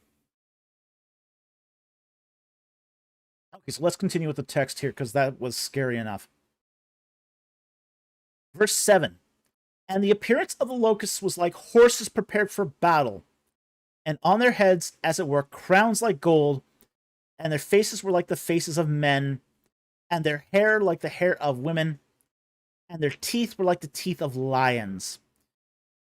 And they had breastplates like the breastplates of iron, and the sound of their wings was like the sound of chariots of many horses rushing to battle. This is a description of a mutated cherubim. This is a description of an angelic being. Okay?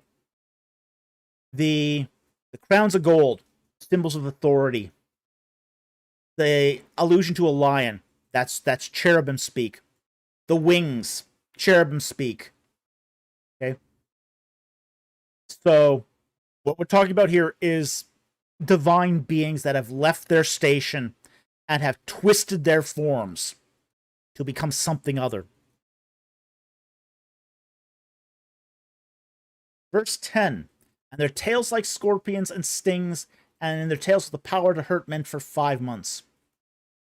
And, verse 11, they have a king over them, the angel of the abyss. These are angels. There's a king that's an angel, and he's leading angels. His name in Hebrew is Abaddon. In the Greek, he has the name Apollyon.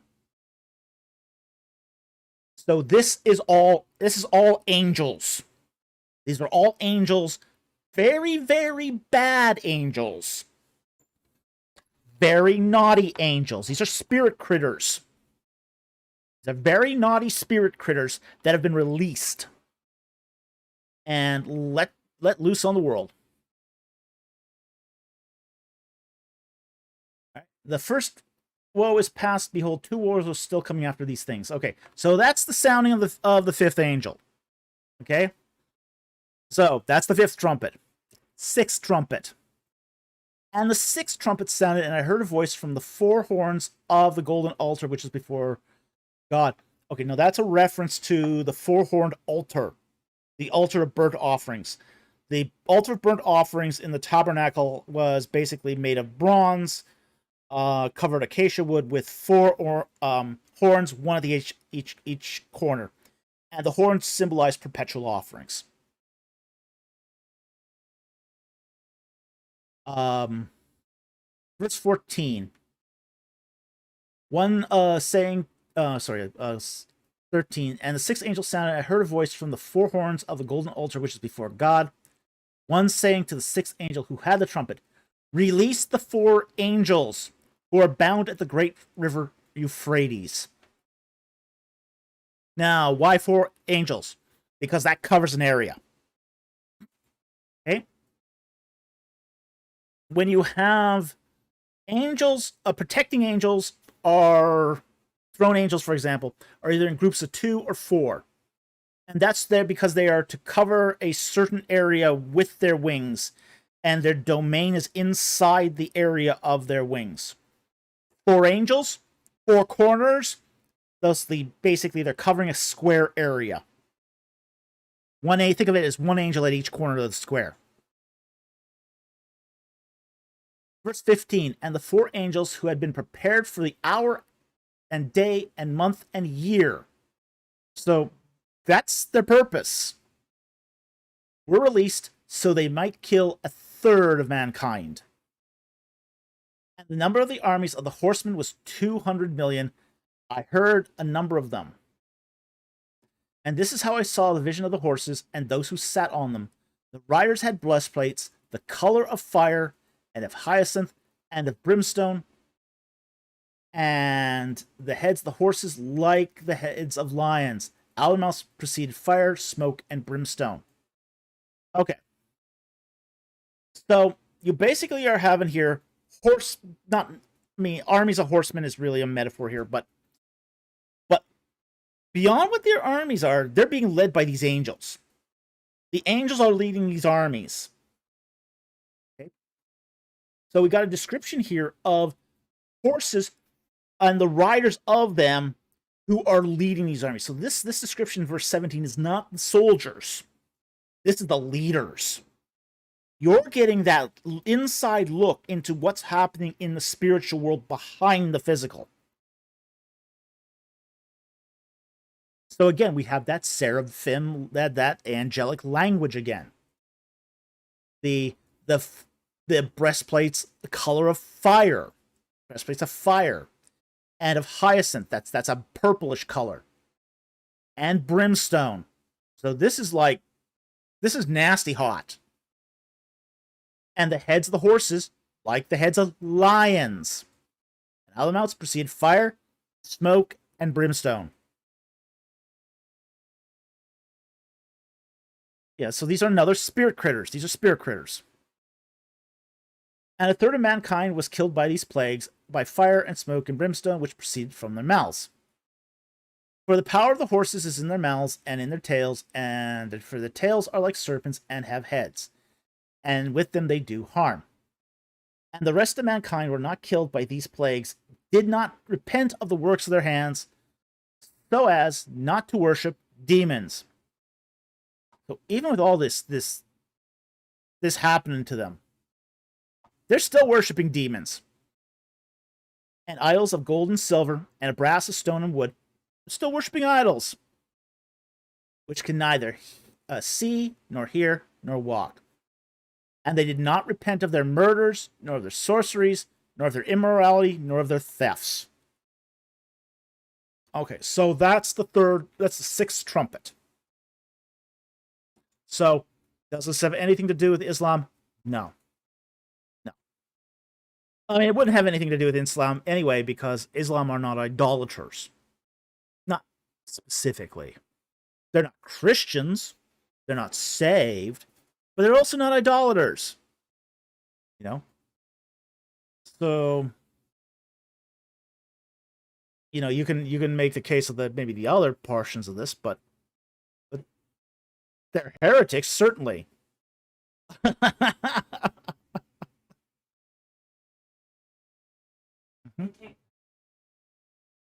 Yeah, but they're not idolaters. They don't worship idols. In fact, they're very clear about this. So, not talking about Islam, but this whole passage is talking about angelic retribution. Angelic retribution. Okay. So they will definitely there's definitely here you got bad spirit critters that are coming out of the abyss to torment mankind. You also got other spirit critters that are leading armies of men to kill each other. So that's what you have going on in Revelation chapter 9. Is you've got all of that symbolism, you know, going at each other, and it's all conflicts of angels against man. Some of these are prepared for that purpose, as is the ones that are trapped at the Euphrates. Some are just inmates that are just sort of let loose. So that's what you have going on here. I hope that helped. Thank you very much for the super chat. Very much appreciated.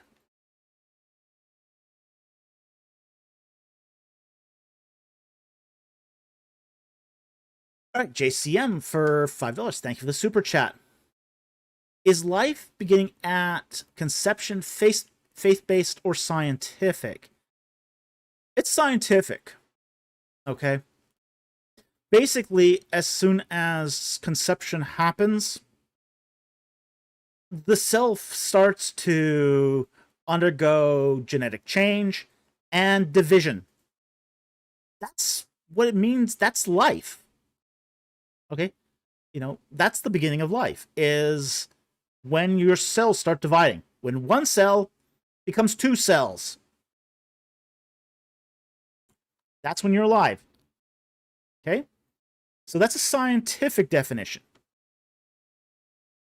Now, the whole idea of faith-based can be very different, but there is also a scientific definition of a beginning of life. We basically would say that scientifically, life begins when your first cell, your zygote, your new genetic complement divides and becomes 2 cells. And 2 cells becomes 4 cells. 4 cells become 8. 8 becomes 16. And so on. You know, what does it mean to be alive? Okay, scientifically, there is a definition of life. It's reproduction. It's growth. It's respiration. And it's reproduction. Okay. An organism to be alive has to meet those certain criteria. A cell that divides is definitely growing. It's dividing. It's reproducing. So, and it'll eventually, sustain a full cycle, and then it'll die.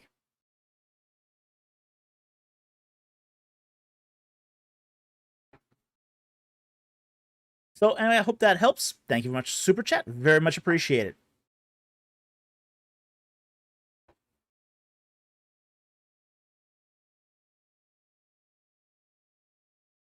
Okay. Next one here is from N Black for $10. Thank you for the Super Chat. It says here, would Jesus have been able to cast the first stone to the adulterous woman? Because Deuteronomy 17, 2-7 seems to suggest the witnesses were supposed to throw the first stone. Let's just take a look at that, and then we'll talk about the text here. Now, you didn't include the reference, I believe it's in Luke, to this, and you should have, because that's actually important. 17 here. 2-7.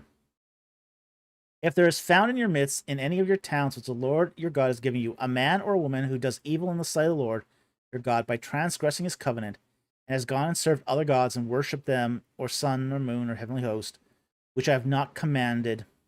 If it is told to you, and you have heard it, then you shall inquire thoroughly. Behold, if it is true that a certain thing that is detestable has been done in Israel, then you shall bring out that man or that woman, or who has done the evil deeds, to the gates, that is, the man or the woman, and you shall stone them to death. On the evidence of 2 or 3 witnesses, he who is to die shall be put to death. And he shall be put to death on the evidence, shall not be put to death on the evidence of 1 witness. The hand of the witnesses shall be the first against him to be put to death, and afterwards the hand of all the people. So shall the purge of evil from. So you shall purge evil from your midst. Okay. Now, John 8:1. Okay.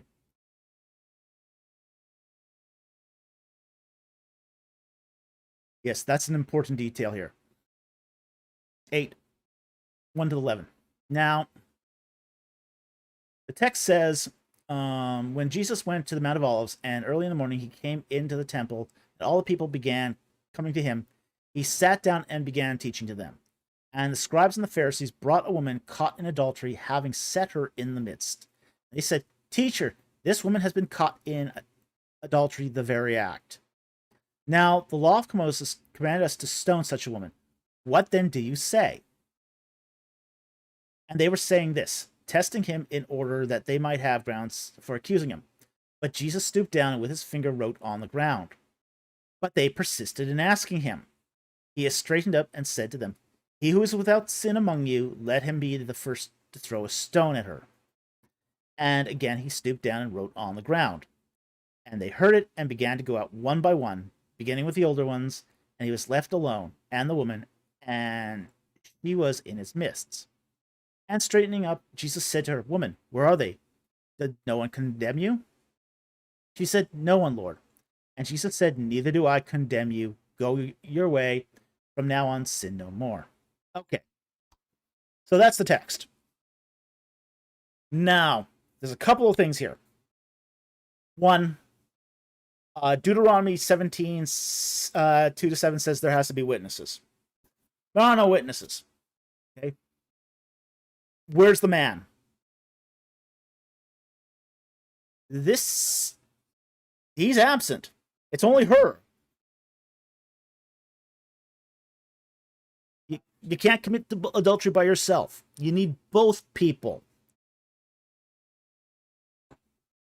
Okay? So, the second thing is, this John 8 text is not original to John. Okay? It's a later addition. Now, given the character of Christ, this could have been an oral tradition that was later on written into the book of John. But it is not found in the book of John in its autographs. And that's a really important detail here. Okay. So you can't just say, okay, that this is scripture. So you're gonna have some issues here just upon that alone. That you just don't have. We're almost dealing here. Deacon asks, what did Jesus write in the sand? We don't know. And the fact is that this whole story is not in the original text. So we're dealing with an addition here. Somebody that a later author put into the text. We don't find this text in the earliest manuscripts of John. It's speculation. Yeah. It's a good story, but we don't know if it's true. So this is why we shouldn't preach from this text these days. Because we know it's not. We don't know if the story is true or not, because it's not found in the original manuscripts. Okay? So, but let's say for the sake of argument that this event did happen. Okay? We're not saying it did. We're not saying it didn't. We're saying we don't have the evidence here to say if it did or didn't, because it's not part of the original texts. Okay? So let's take the first question then. Would Jesus have been able to cast the first stone to the adulterous woman? The answer is no. He wasn't a witness. He wasn't a witness. So he couldn't have cast the first stone. Second of all, it is an improper. And this is why they're setting him up too. This is a setup. Okay? Because frankly, if these gentlemen had actually witnessed her in adultery, you know, they say she was caught in the act, but how do they know this? Did they say she was caught in the act? Yeah. Yeah. Caught in adultery, verse 3. Brought a woman caught in adultery. How do they know this? Okay. How do they know she was caught in adultery? I mean, if she had been caught in adultery and so had the guy, well, you know, they could have just taken it into their own hands. The other thing too is that there is another punishment for adultery that's specific to the act of adultery, which is strangulation. Stoning is the wrong act anyway. An adulterer is supposed to be strangled, not stoned. So there's a lot of improper procedure going on here, which is why they just didn't take it upon themselves to stone.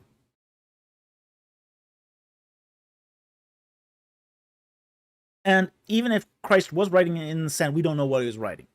Text doesn't say, even though we don't know that this event happened or not, doesn't say what he said in the stone. There's a lot of speculation over what he wrote in the sand. We don't know.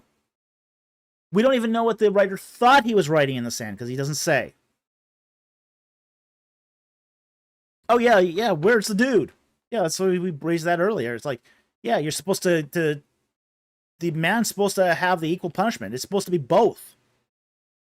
If she's committing adultery, so is he.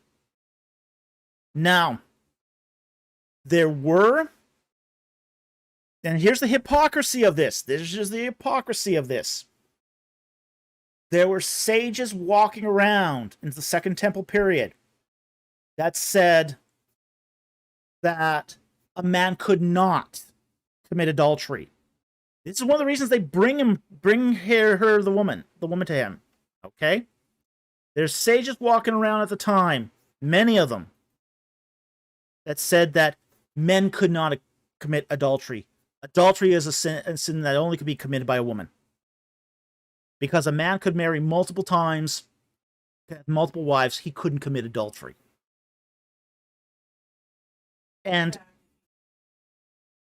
yeah. So there were a lot of prestigious Israelite authorities who are giving men a free pass here.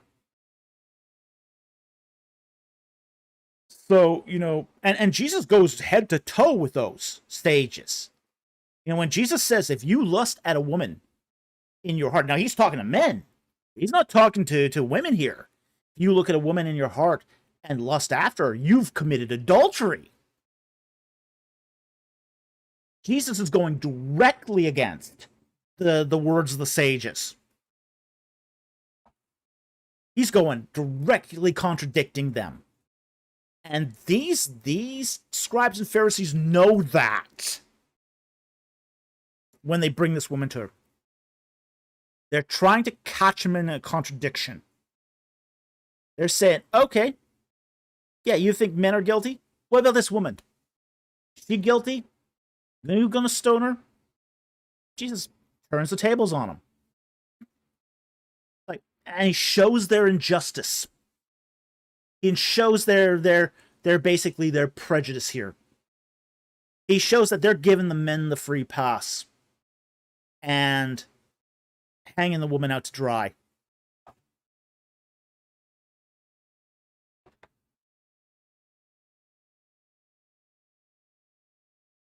I'm going to take this one right now.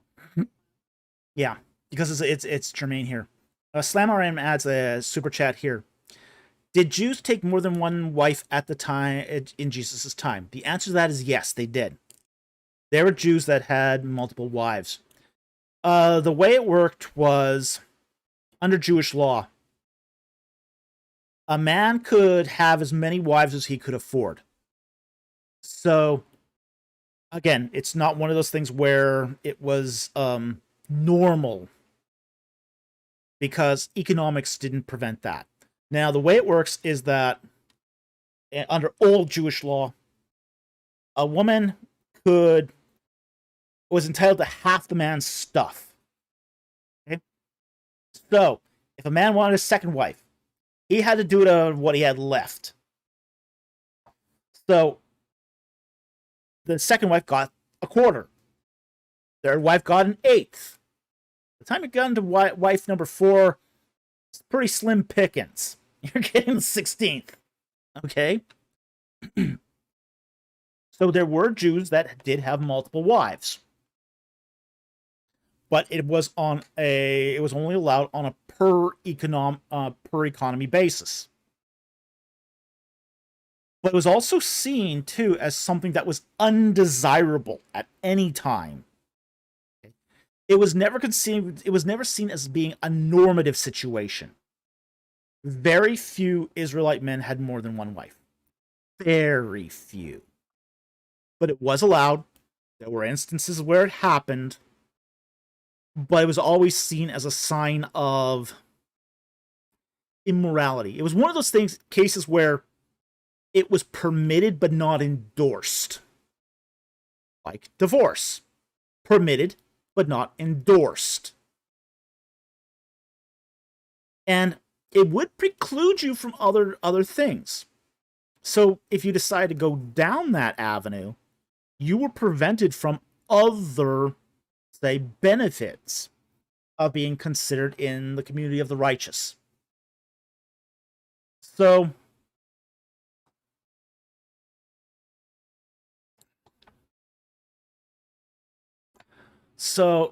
that's sort of what goes on with polygamy within, say, the Israelite scheme. Now, after the destruction of the temple in 70 AD, Rabbinic Judaism outlawed it. So it became outlawed after the destruction of the temple, and Christianity had outlawed it already before then.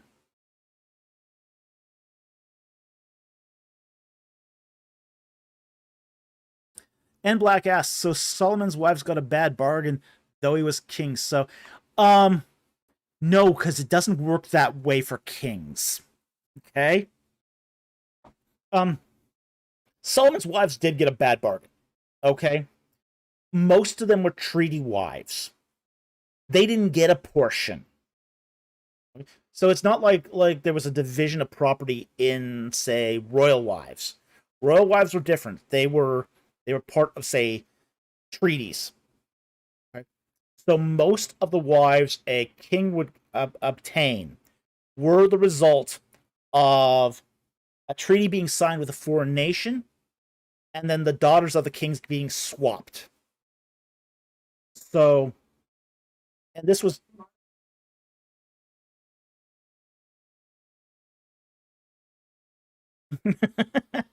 yeah, sort of, maybe. That might be a good way to summon it. Count of Mercy says, sounds like you're allowed to have a TV but never watch it. Yeah, maybe. Okay. So I think we've covered that. The adulterous woman here. Again, just to summarize this, it's a trap because Jesus is going directly against what the Jewish sages are saying. Men don't get a free pass on adultery. They also are doing improper judicial process for adultery. They have let the man go. And if anyone is supposed to stone, it's supposed to be a witness. And Jesus wasn't a witness. So it's neither up to him to do it. So anyway, I hope that helps. Thank you very much for the super chat. Very much appreciated. Thomas Perez for $4.99. Thank you for the super chat. What are the practicalities of chariots versus riding horseback? Did New Kingdom Egyptians ever ride horseback during war? And if not, why not? Okay, they didn't ride horseback. And there's actually a really good reason why. The Egyptian horse had a very weak back. It was an animal that was unsuitable for horseback riding. For bareback riding. Okay? Now, the horse, prior to the Second Intermediate Period, the wild horse of Egypt, was a very frail animal. It couldn't pull, and it couldn't ride horseback. But it was very hardy in the desert. So it was an animal that was really well adapted for desert life, but wasn't strong. It wasn't strong, couldn't pull, couldn't carry a person. During the Second Intermediate Period, the Hyksos imported horses from Syria. And they interbred those horses with the Egyptian wild horse. And what they got out of that combination was a horse that could pull, still couldn't be ridden bareback, but it could pull, and it was desert hardy. Okay? So, this made it the ideal animal for chariots. You could strap that thing on with a chariot harness, and it could pull all day long. Great horse for chariotry. Stinks for horseback riding. Okay? So the Egyptians in the New Kingdom never rode the horse bareback. Never did horseback riding. So they never had like lancers or cavalry. they always stuck to the chariots. And for them, the chariot was a mobile archery platform. A very effective one, yeah. It was.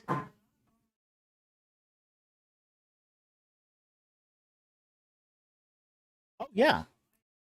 Oh yeah. You.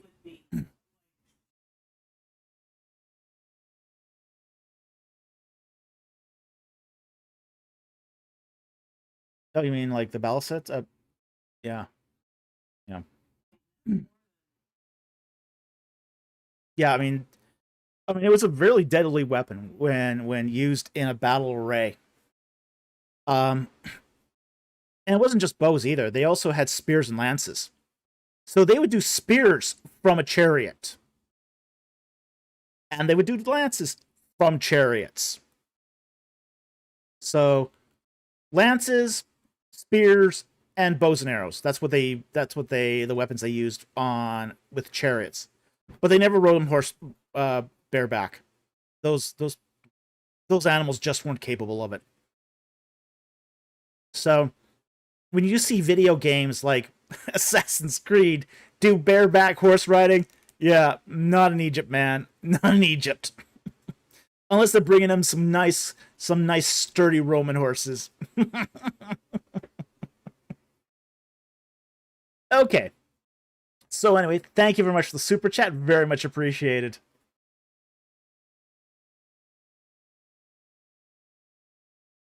Aaron Richard for $5. Thank you very much for the super chat.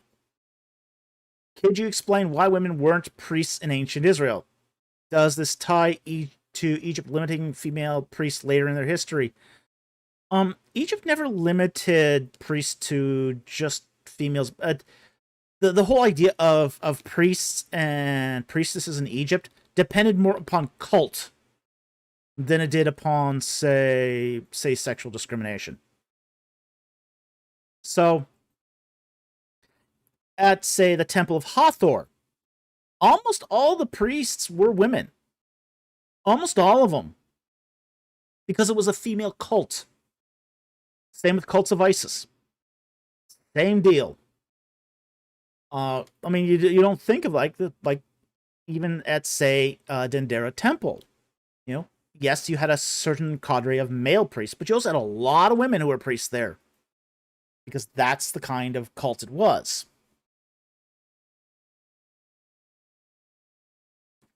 Now, the reason why women weren't priests is a lot of it had come down to your family line. Okay? So, in the case of why women weren't priests in ancient Israel, it boils down to who your tribal and clan affiliations. A priest in Israel had to be a son of the tribe of Levi of the family of Aaron. Now, in the case of women, you couldn't be assured of that line of descent. Because unlike men, who can never change their tribal affiliation under normal circumstances, women can change their tribe and clan affiliation. Okay? All a woman has to do to change her affiliation is to marry someone in another clan. This is going to be a problem if you're going to have priests. You could never be assured that you've got that descendancy intact. So there would have been issues for clan and tribal affiliations. So other than that, we're just told that that's the order of things. We're not actually given a reason why Israel only had male priests. And really only a very select pedigree of male priests. Okay? Not anyone could become a priest. Not any Levite could become a priest. So you had families of Levites that were completely ineligible. Most Levites were completely ineligible to be priests. You know, if they were of the family of Issachar, anyone down the line of Levi, Kohath, and Issachar isn't eligible to be a priest. They don't come down the right pedigree. So huge numbers of male Levites were ineligible for being priests. It was only a very, very select family that was allowed to be priests. Not even the line of Moses were allowed to be priests. You know, if the descendants of Moses had survived, and we don't know if they did. We know that Moses, I believe, had 3 sons, I think, in total. But those sons would have been ineligible to be priests because they're not descendants of Aaron.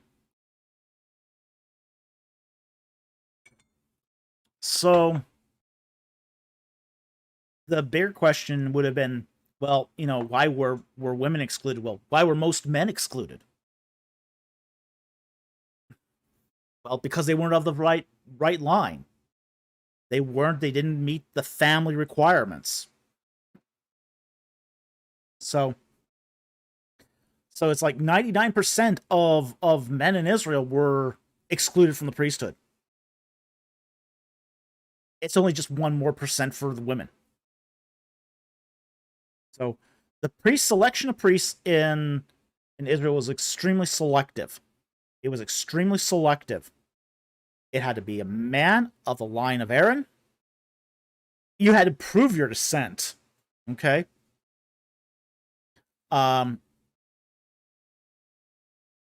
You couldn't be deformed in any way.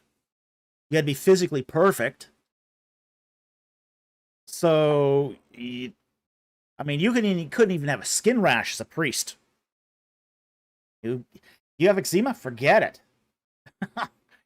You're not eligible to be a priest. You getting that, hun? Maud paying attention?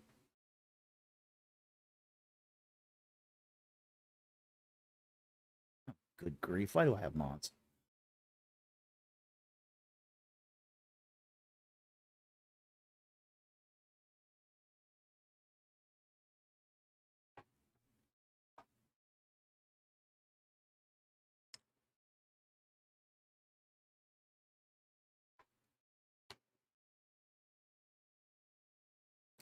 Okay.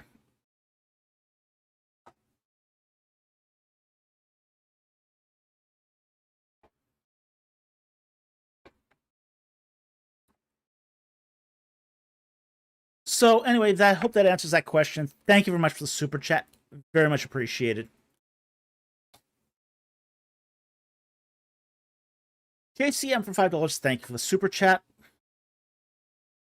Did the English use Deuteronomy 25 correctly against Joan of Arc? Okay, let's pull up the passage.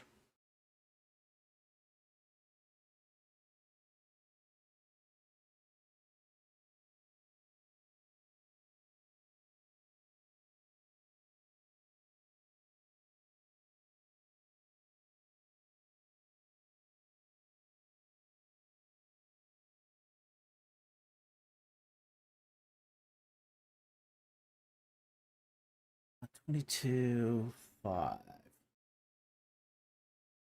Okay. And the verse says, "A woman shall not wear man's clothing, nor shall a woman put on a woman's clothing, for whoever does these things is an abomination to the Lord your God." All right. Now, what the English did with Joan of Arc was basically said she's wearing armor. Only men wear armor. Therefore, she's violating 22.5. Now, there's an issue here that's going to be really problematic for the English. And the fact that this is part of ritual law. Doesn't apply to modern law. So, because this is ritual law, and there's no temple, this law has no valid weight. So the English were wrong to apply this in that respect. They're also wrong in another respect, too. Is that armor is not really clothing. Okay? Um, and frankly, there had been a long legacy already of women wearing armor. It's not just even in Europe. Yeah, in Japan, women wore armor all the time. In Europe, there were Joan of Arc was not the first woman to wear armor. Other women had worn armor before her. You know, when your castle is being sieged, you don't get picky on who wears armor and who picks up a sword. So there had been instances of women wearing armor previously. So it's not something that was basically defines masculinity or femininity by the wearing of armor. Now, there's no such thing either of, say, women's armor and men's armor back then. They were the same. Okay? So when a woman did wear armor, it was the exact same stuff as the men's because it was designed for that purpose, to protect your body. So Joan of Arc was basically done dirty by this. Okay, she was done dirty. Yeah, this was, as my producer says, it was political, not theological. So,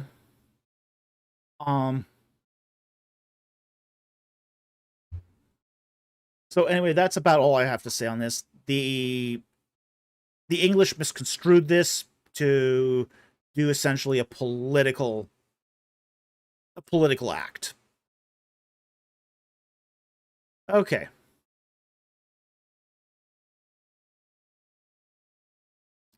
Michael Watts for $9.99. Thank you very much for the super chat. When you go to Egypt, don't invest in any real estate. I hear it's a big pyramid scheme. Could be. Could be. Okay. Yeah, I mean, you probably couldn't invest in property down there anyway. I mean, I think they have one of those foreigner, anti-property acts there, so you wouldn't be allowed. Okay? All right. Next one here. JCM for $5. Thank you for the super chat. Is Sid's sudden infant death syndrome the work of God or Satan's work? Well, okay, first of all, not a physician. I am not a physician. I'm not a medical doctor. I don't know what causes SIDS. I'll be this right straight up. I do not know what causes this. It's a tremendously heartbreaking event for whoever it happens to. Okay? No one thinks that their child is just going to die on them in the crib. Okay? It just happens in life. Death happens. Okay? It's not the work of God. It's not the work of Satan. People die. It's like that. This comes down to sort of a black and white fallacy where you present two choices when it might not be either. Satan might not be directly involved. God might not be directly involved. So, Slamoran, the work of the fall. Well, yes, in that respect, yes, because we are separated from eternal life through, at least physically. It's only through the redemption of Jesus Christ that we gain life again in the next world. So yeah, as my producer says, it falls under the rubric of unintended consequences of the fall. Yeah, Adam and Eve didn't think that they were going to eat the apple and, be completely subject to death in every possible way. So it's one of those things where we just can't say, okay, it's either Satan or it's God. It's not an either or situation. It's another possibility. It's a consequence of the fall. Just like all death is a consequence of the fall. It's not the work of God, and it's not the work of Satan. It's a consequence of our ancestors' disobedience many generations ago. And it's an indirect consequence of it. So I hope that helped. Thank you very much for the super chat. Very much appreciated.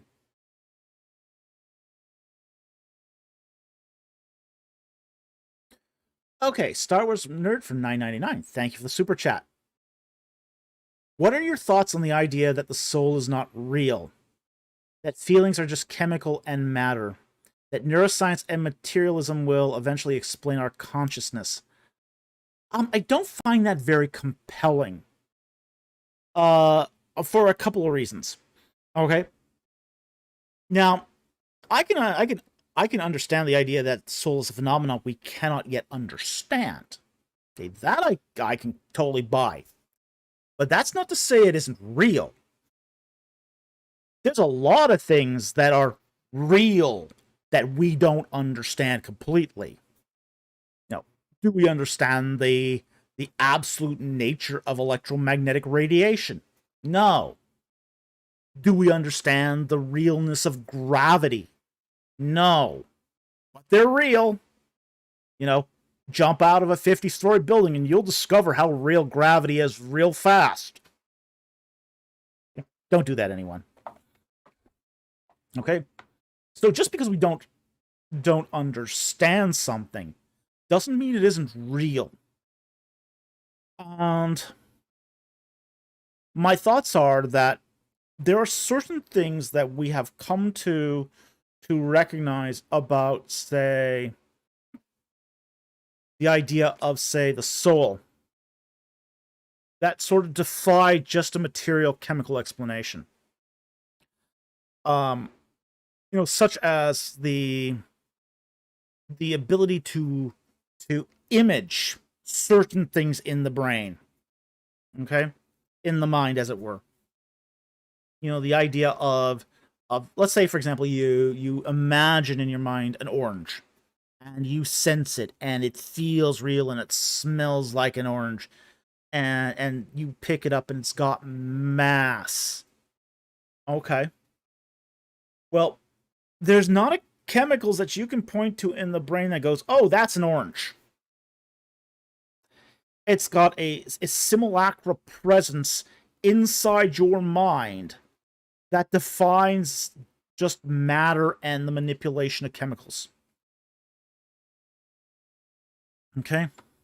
The whole matter of consciousness is real.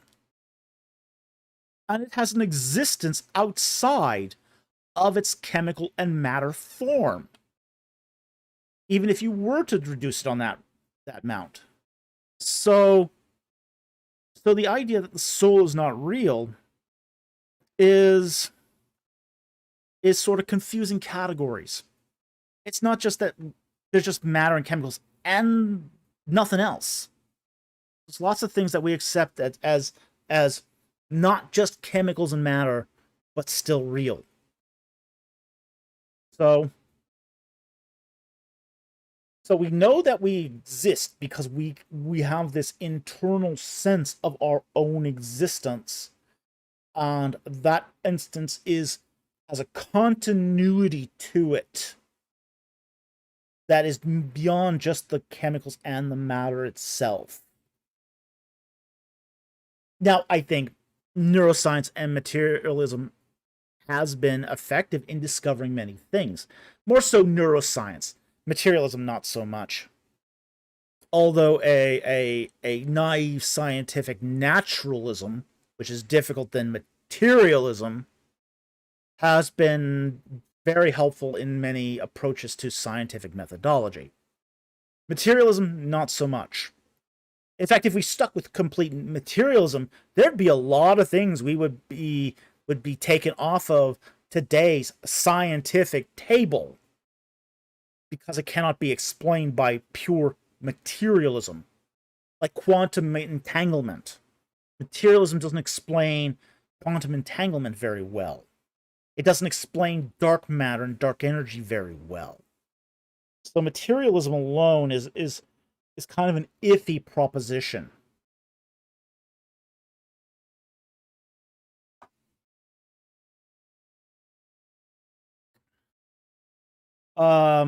Ancient Days asks, what is the soul? Maybe a fractal of the source? I kind of tend to lean towards the idea that it is an uncollapsed quantum waveform.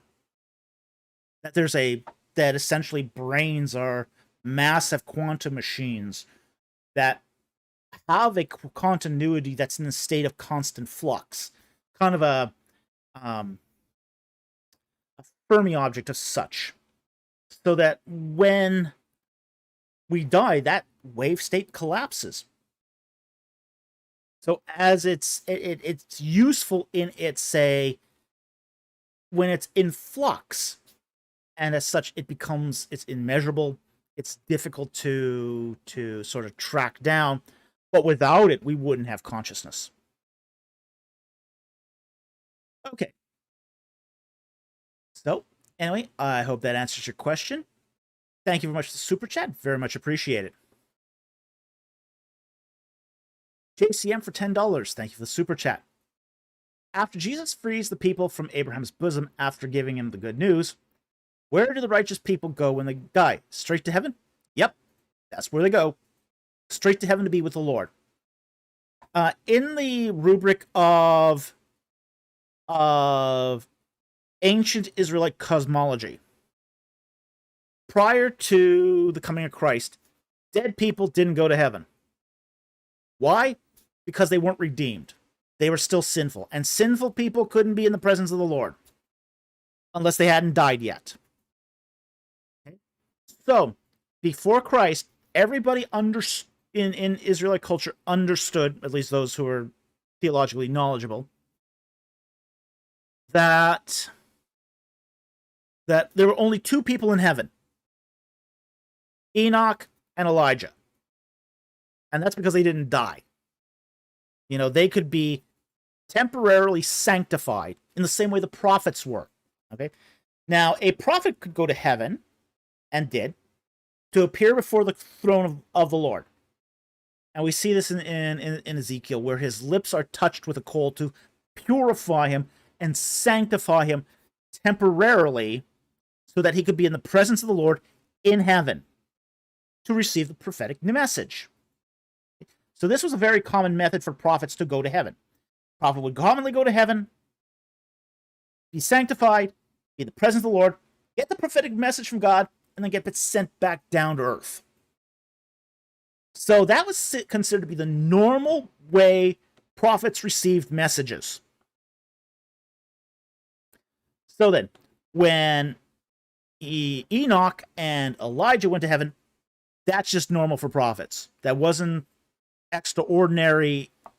The only thing extraordinary was that they didn't get sent back. So everyone understood back then that those two were in heaven, but nobody else was. Because they couldn't be sanctified, because they had no lips to be sanctified, because they were spirits. Spirits that were unredeemable, they had to be put in a holding pen. Yeah, good ones in Abraham's bosom. Okay? The bad ones, yeah, they were in the hell part of Hades. Okay? So then, when Jesus frees the people from Abraham's bosom, they're essentially sanctified at that point through the blood of Jesus Christ. And they go right to heaven. They get on the bus and they head up straight up to heaven. So that's what happens to the righteous people go when they die. Now, post-resurrection, post-crucifixion, make sure I get this right, post-crucifixion, the righteous, those who are in Christ, go directly to heaven.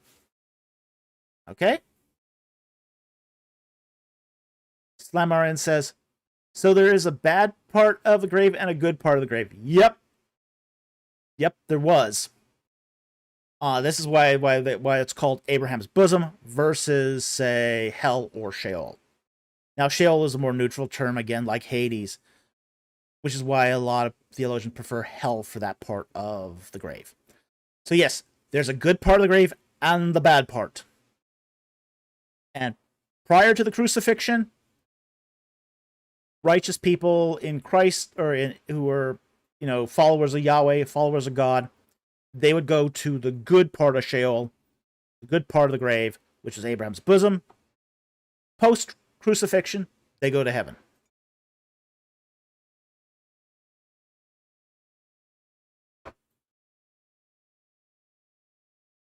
Slamoran says there's no word meaning hell in Scripture. Correct. There's also no word for Trinity in Scripture either. That doesn't mean we can't describe these things using other terms. Okay? Terms that are more accurate. So, yes, there's no term for hell in Scripture, but it's easier and better to describe the bad compartment of Hades as hell than to keep calling it the bad compartment of Hades. It's just jargon to make the explanation simpler and easier to discuss. And that's what the function of jargon is. Jargon is compressed language. Yeah, it reduces pages of and paragraphs down to single words or sentences. That's the whole purpose of jargon, is to compress language. And in the case of hell is jargon. It's jargon. Python dictionary Java map. Yeah. Okay? So, hell is jargon. Trinity is jargon. But they're jargon that discuss real concepts found in Scripture. Okay? So I hope that helps.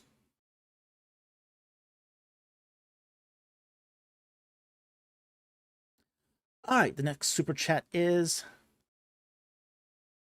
from Justin R for 199. Thank you for the super chat. What happened to Prince Zanazza? Zananza? I don't know who that is. Let me just do a quick search, see if I can find out who that is.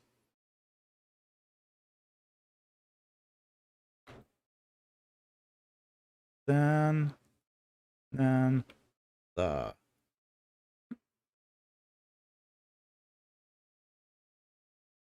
okay. All right, this is the one who is sent to be to marry Ankh Sunamun. Okay. Yeah, now I know who that is. Okay. Okay. Here's what happens to Zananza. Okay. There's a letter after the death of King Tut. His great queen, Ankh Sunamun,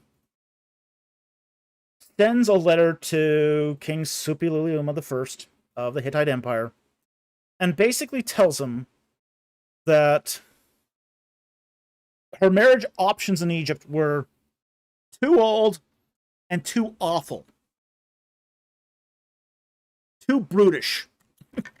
Gee, I wonder who she's talking about there.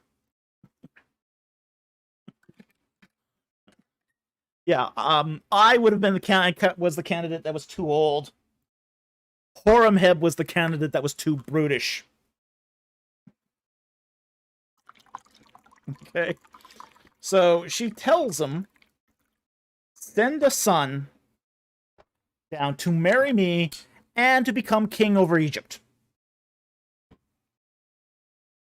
It's quite a deal. Now, the problem was that it was a deal that sounded too good to be true. It sounded too good to be true.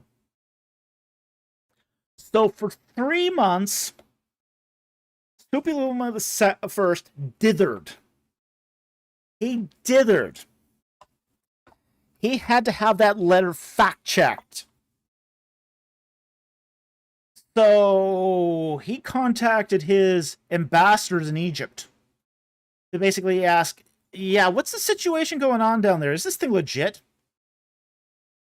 And yeah, and in the meantime, I and Horam have found out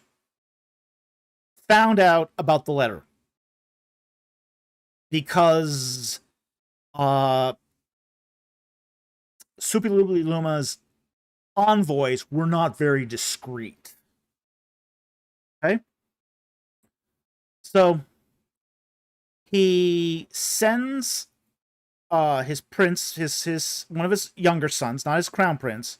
One of the younger sons gets sent to marry Anck-su-namun. I sends out Horemheb to intercept. Okay, so Horemheb takes the army, he goes out and he intercepts the prince, the Hittite prince, and kills him in somewhere in Canaan. We don't know where. So he and all the soldiers that were accompanying him are dead on the deck. And it's during that time that when Horemheb's away, that I takes the throne. So that's what happened to the prince. He was assassinated by Horemheb. And then Horemheb was backstabbed by I.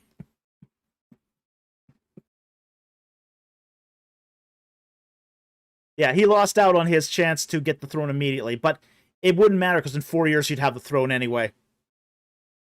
But yeah, I was a conniving, dirty dealer. He was a conniving, dirty dealer. So, anyway, I hope that helps. Thank you very much for the super chat. Very much appreciated. JCM for $5. Thank you for the super chat. If the cunning serpent is an angelic being, why is it described by God as a natural serpent in Genesis 3:14-15? It's not. Okay? Let's talk about this. Okay, so I'll bring up the text. Genesis 3:14-15. Okay. Now, we have to be really careful here when we talk about comparatives. Because there's like comparatives and unlike comparatives. So when it talks about here, 14-15, let's read the passage. And the Lord God said to the serpent, this is Nakash, okay? Because you have done this, cursed are you more than all cattle, and more than every beast of the field. On your belly you shall go, and dust you shall eat all the days of your life. And I will put enmity between you and the woman, and between your seed and her seed, and he shall bruise you on the head, and you shall bruise him on the heel. Okay. Now, this is the metaphor, and it's comparative language. And we have to be really, really careful when we use comparative language, because there's like comparatives and unlike comparatives. This is an unlike comparative. Okay? Now, a Nakash is a serpent, but it's also the word for shining bronze. Okay? So, you could say the bronze one as well. That would not be an inappropriate translation. But it's indistinct too. A Nakash can be many things. A Nakash can be a lizard. A Nakash can be a snake. It's very imprecise what a Nakash can be. A Nakash could even be a crocodile. That's even possible. So it's a very vague term for reptiles in general. Yeah, crocodile in the apple tree just doesn't sing to us.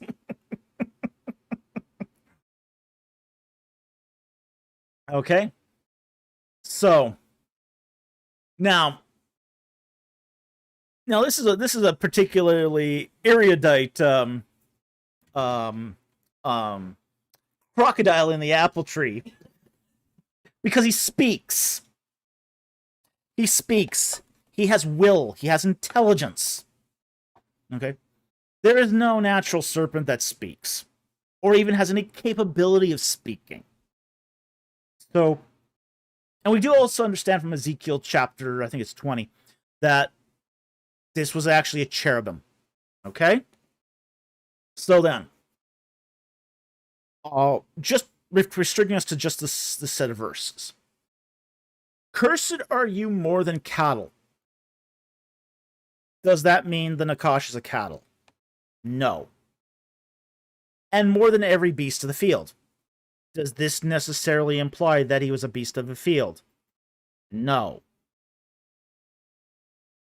On your belly you shall go, and dust you shall eat all the days of your life. Okay, that's basically implying that he's going to be cast down to earth. So, you know, it's kind of like saying, you're more intelligent than all the computers in the world. That doesn't mean you're a computer. You're still a human being. You still have a brain. At least most of us do. But it's a matter of an unlike comparison. And in unlike comparisons, because you're compared to something doesn't mean you're in that same class. So you have one person in one class being compared to another class. You know, Pharaoh was fierce as a lion. Is he a cat? No, he's not a cat. And the text is not saying he's a cat. It would be very interesting, though, if Pharaoh had turned into a cat. But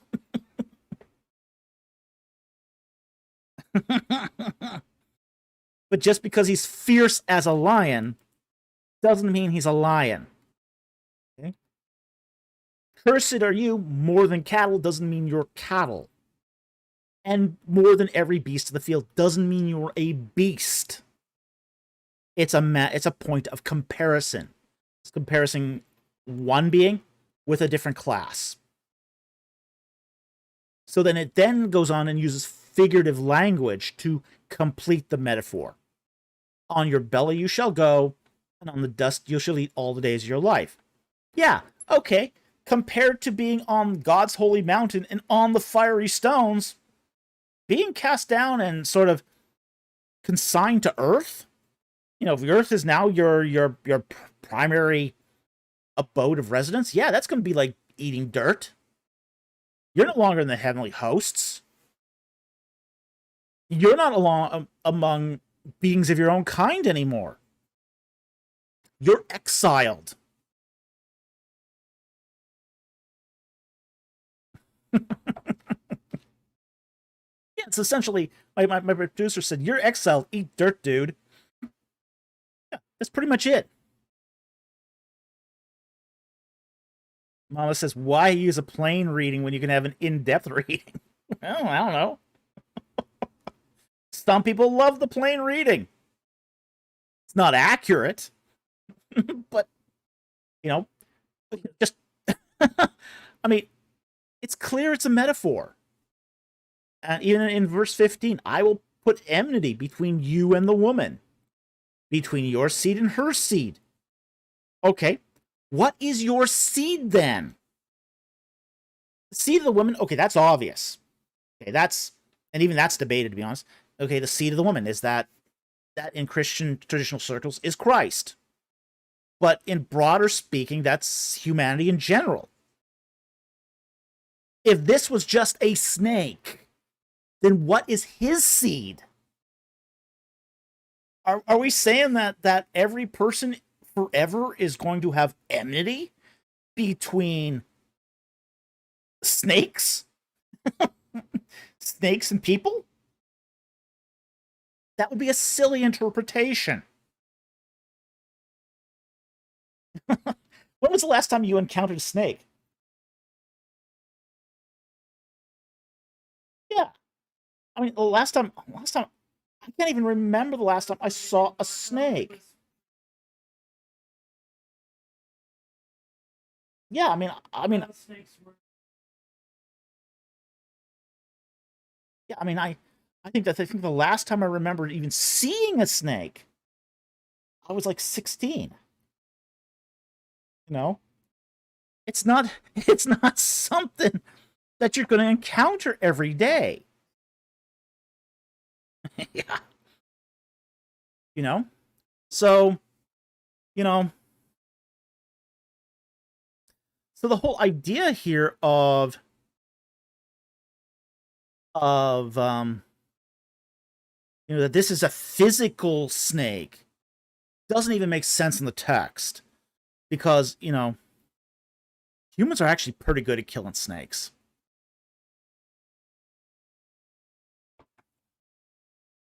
Darkblade, I don't even remember if there was a snake at my local zoo. My local zoo doesn't have a snake. Of course, my local zoo doesn't exist anymore. So the idea this is a physical snake doesn't even make sense inside the text. You have to read this as a metaphor for a spiritual being for this to make any sense at all. This is one of them. Well, I mean, even in Egypt, when I was in Egypt, you'd think Egypt, a land of scorpions and snakes, cobras, asps, that sort of thing. I have never seen a single snake in Egypt. I've seen chameleons, lots of little of those tiny chameleons all over the walls. Yeah, that I saw. I saw centipedes. Seen wild dogs. Now those things freak me out. I'll take my chances against snakes any day versus the wild dogs. But, it's just snakes are not a huge threat to most people in most circumstances.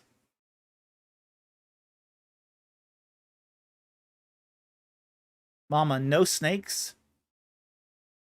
Um, Even when you're away from the city, yeah. Yeah, I mean, I was out in the desert. You don't see any snakes in the desert. Not until night falls. It's too hot.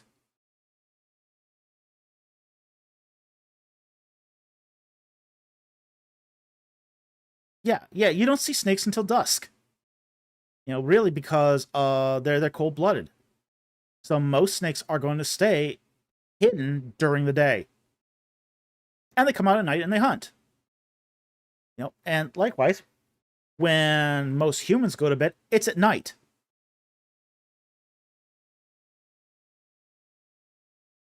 So, you know, so it doesn't even make sense in the text here that this would be just the Nakash here is a snake. It makes no sense even in the text. So, um, anyway, I hope that helps. Thank you very much for the super chat, but it's not a snake.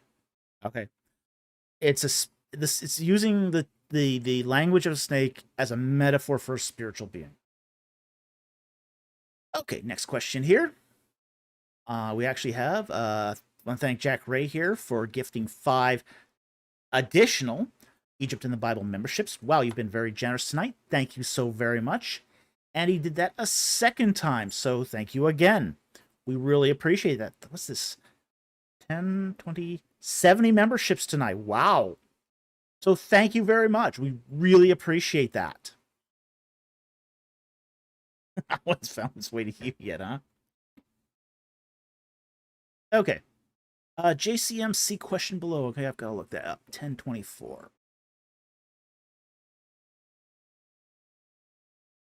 1024. It's probably better this way.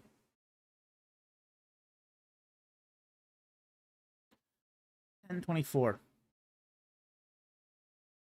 He asks, did Adam and Eve not fully understand God's rule? Oh, they understood. It can be argued that the spirit is good and death is evil. So they wouldn't understand because of their lack of knowledge. Well,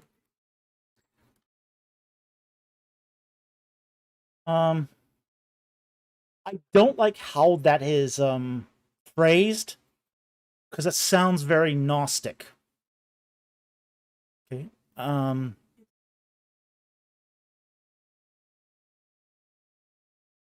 Yeah.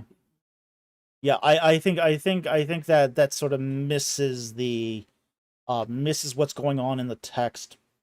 And it does seem to have that, as I said, the phrasing here has that proclivity towards Gnosticism. Um because spirit is not automatically good. Okay? And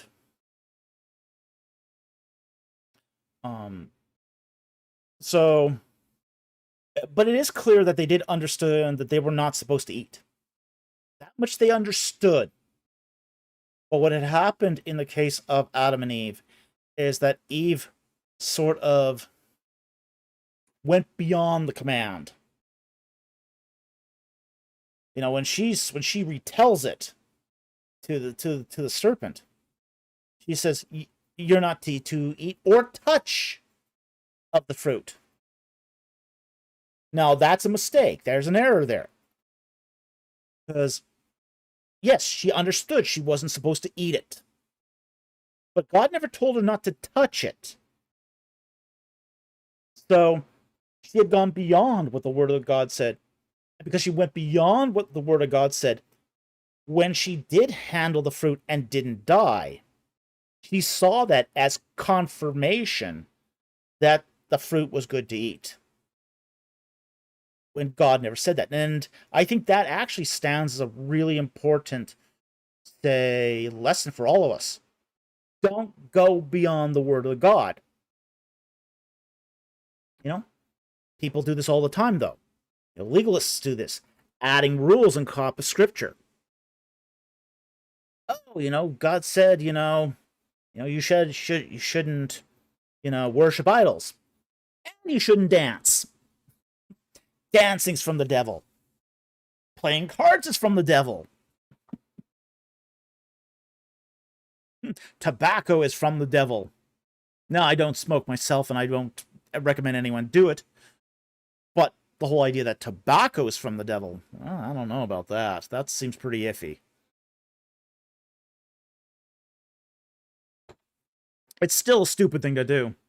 D&D is from the devil. Yeah, no. It's not demons, dude. Not demons. UFOs, they're from the devil. Maybe, maybe not. You have evidence for that? So I think what one of the things here is that you don't go beyond what God says, but you can trust what God says. So if God is telling you to not eat of the fruit, he's not saying not to touch it. He's not saying not to look at it. He's not saying any of these other things that you're adding on to the Word of God. But he is saying, don't eat it. And it was very clear that both Adam and Eve understood this. So they can't sort of claim a lack of knowledge excuse here. So I hope that helps. Thank you very much for the super chat. Very much appreciated.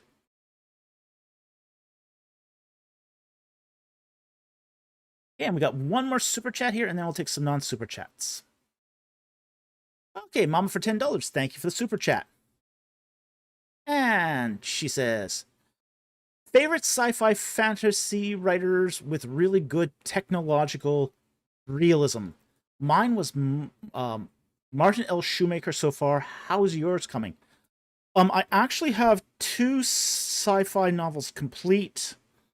I'm still kind of letting the third one percolate a bit before I get that finished writing.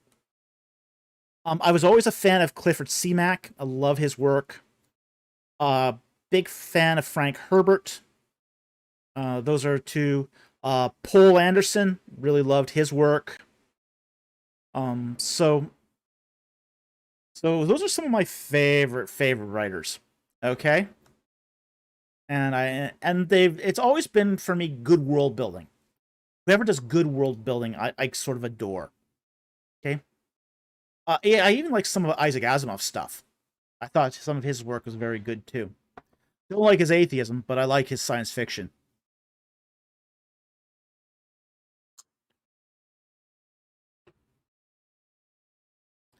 BC says, can we get your novels as audiobooks? Not yet. I haven't even published them yet. Okay. So no, I mean, I imagine if they ever are, if they're published, I'm going to do my best to try to get them published once I get that third one down. Now, when I write, I have the inspiration to write, I write really fast. So, and this is one of the big frustrations I have in my life is I'm terrible at proposals. It takes me forever to complete a proposal. It takes me years to complete proposals.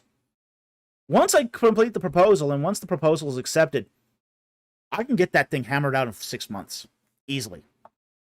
And it doesn't matter if it's a nonfiction or a fiction book. In both cases, I think, well, in the case of the fiction books, I write those faster. I managed to write 2 novels in 6 months. Okay. So I'm a very, very fast writer when I write. I'm really, really poor at sort of the process of selling a book. Okay. And the proposal is all about selling a book. Proposals are not about, they're not about writing a book. They're about basically presenting an idea to a publisher and seeing if they're interested. And generally, unless you're doing something like fiction where you have to present a complete product, that whole process, and frankly, even sometimes when you've got a finished book, they'll ask you to do a proposal after the fact. Well, basically, so that the publisher doesn't have to read the whole thing. Yeah, the whole proposal process is obnoxious. It's obnoxious. I really hate the whole proposal thing. I would rather write a publisher, say, 1 page and say, hey, here's my idea. Are you interested in this book or not? If they say yes, then okay, maybe a little more supplement here. But the whole, a book proposal can be 20, 30 pages all by itself. You have to not just say you have to, can you hand me that? Do you have that proposal handy there?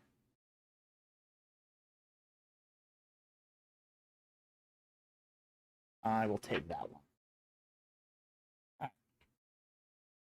I've got here the proposal to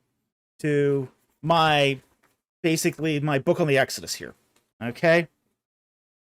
And we got like a couple pages for just the summary of the book. Okay. Then we got a couple pages for the target audience, marketing information. And then they want a list of chapters. And then for each chapter, they want a 1-page summary of all the contents of each. So this book is looking like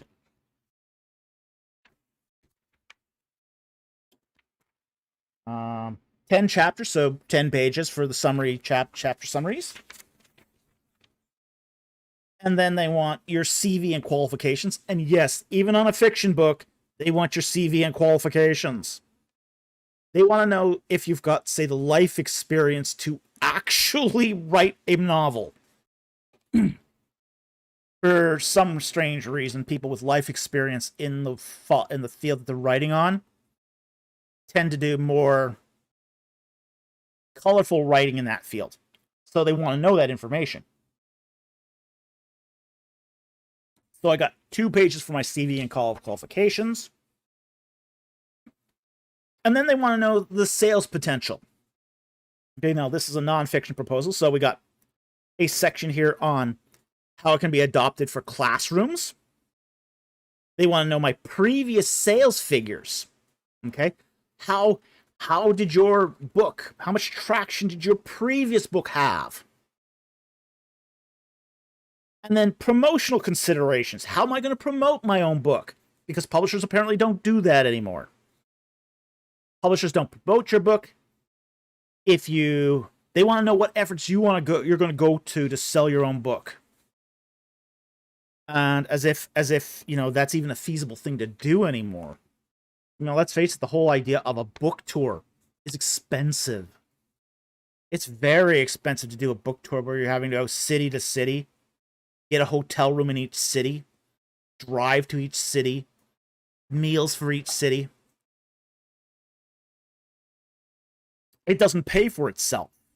It definitely doesn't pay for itself to do a book tour. So, but they want to know what you're going to do to sell your own book. And then they want to know how your book compares with all the other books out there. And that is 3 pages itself. And then, on top of all of that, they want to know how long it'll take you to write the book, how long you think the book will be, and they want a conclusion to your summary, as if that isn't much different from basically the original book summary to begin with. So they want a conclusion that's a summary of a book summary. Okay. And then your contact information. And then on top of all that, a writing sample of something you previously published. So they know you can actually put 2 sentences together. And that 30-page document is a book proposal. And this is why I hate book proposals.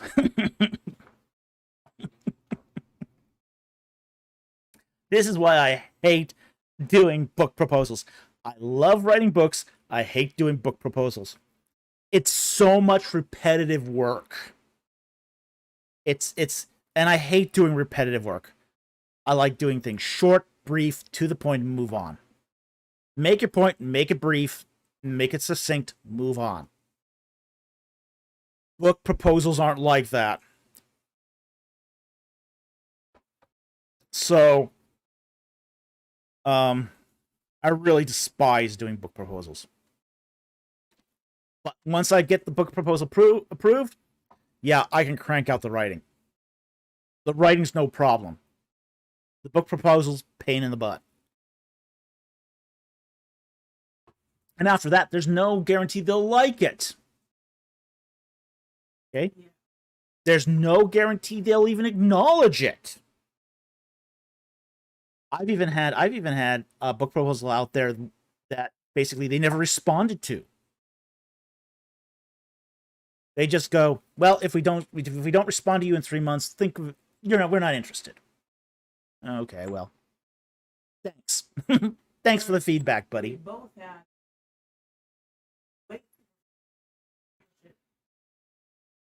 Yeah. Yeah, we've also had ones where they waited for 4 years to publish it and never did it too. So, oh yeah, so book proposals can be really obnoxious. I really hate doing them. So yeah, that's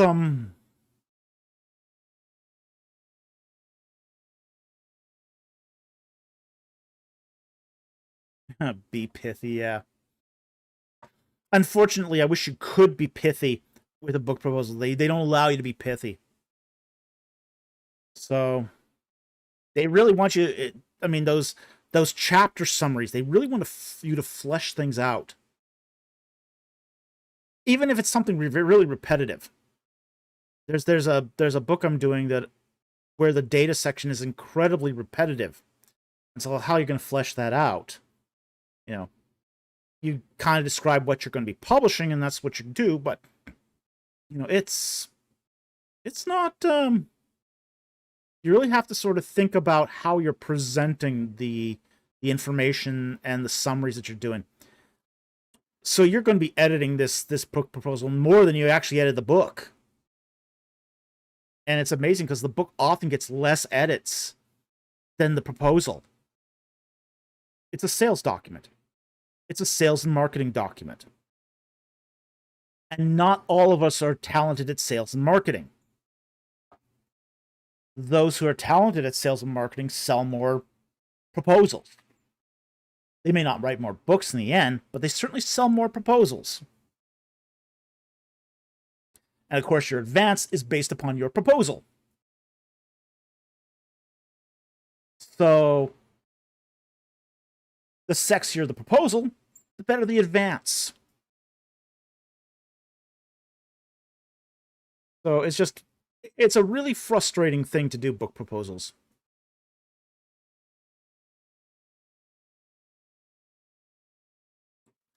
BC says, seems like a good proposal would translate into a good book. Sometimes yes, sometimes no.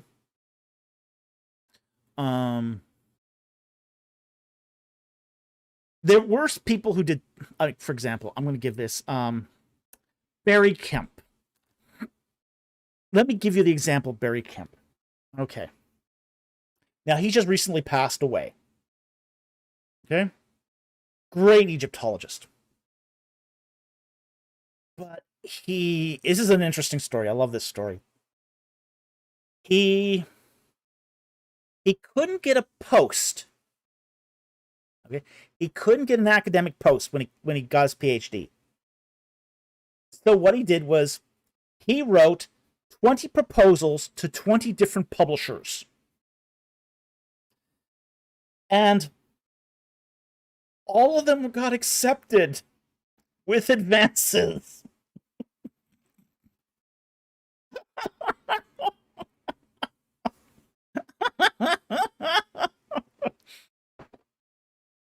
He never did fulfill all those contracts. Never fulfilled all those contracts. Because there was no way he could have. It was just... oops, yeah, oops. So there were a lot of publishers that went without books from him just because he wrote these great proposals. And he had written a lot of them. The guy never, and in the end, he wrote very well too. As books were so successful, he didn't need an academic post.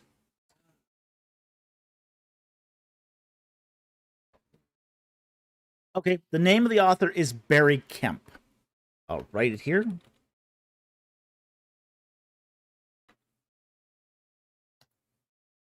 There you go. Yeah, that's the name of the author. As I said, he just recently passed away. But he had so many unfinished book contracts, it wasn't even funny. It's not even funny. And in publishing circles, it's kind of taboo to go collect the advance back. So, yeah, those publishers will never see that money again. It was still a few thousand each. Yeah, so, you know. Mama, yikes, did he die young? Oh, no, he was in his late 70s. No, he didn't die young. He just sniffed the publishers.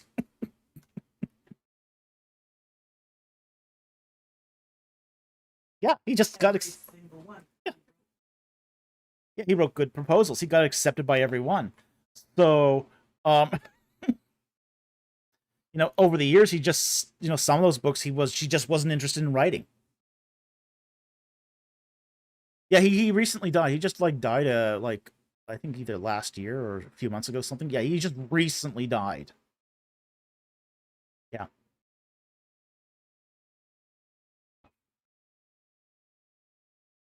Yeah, so yeah, and he had gotten his PhD in his 20s.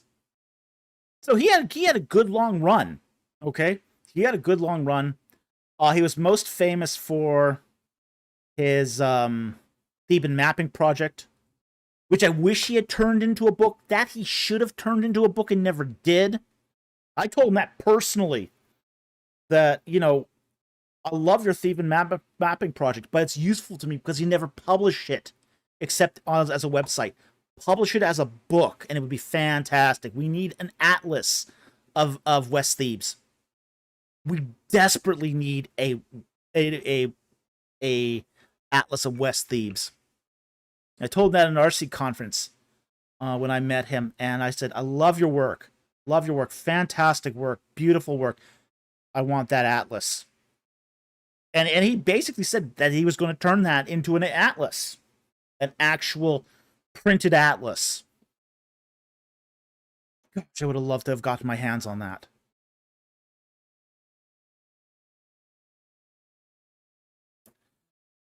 Could you convert it for the family or whoever has the rights? I don't think so. I don't know. It would be so difficult to do. I don't have any access to the data or anything like that. So, it would be very difficult to get those rights, and I'd be committing myself to a huge project right there. And I got enough huge projects that I'm already committed to. Yeah, so apparently he was 84. So, but yeah, it was just, I guess it was in his late 70s that I met him, so. I think it was at the 2019 or 2018 RC conference I met him. Yeah, it's one of those. So yeah, that's already several years back. So yeah, that makes sense.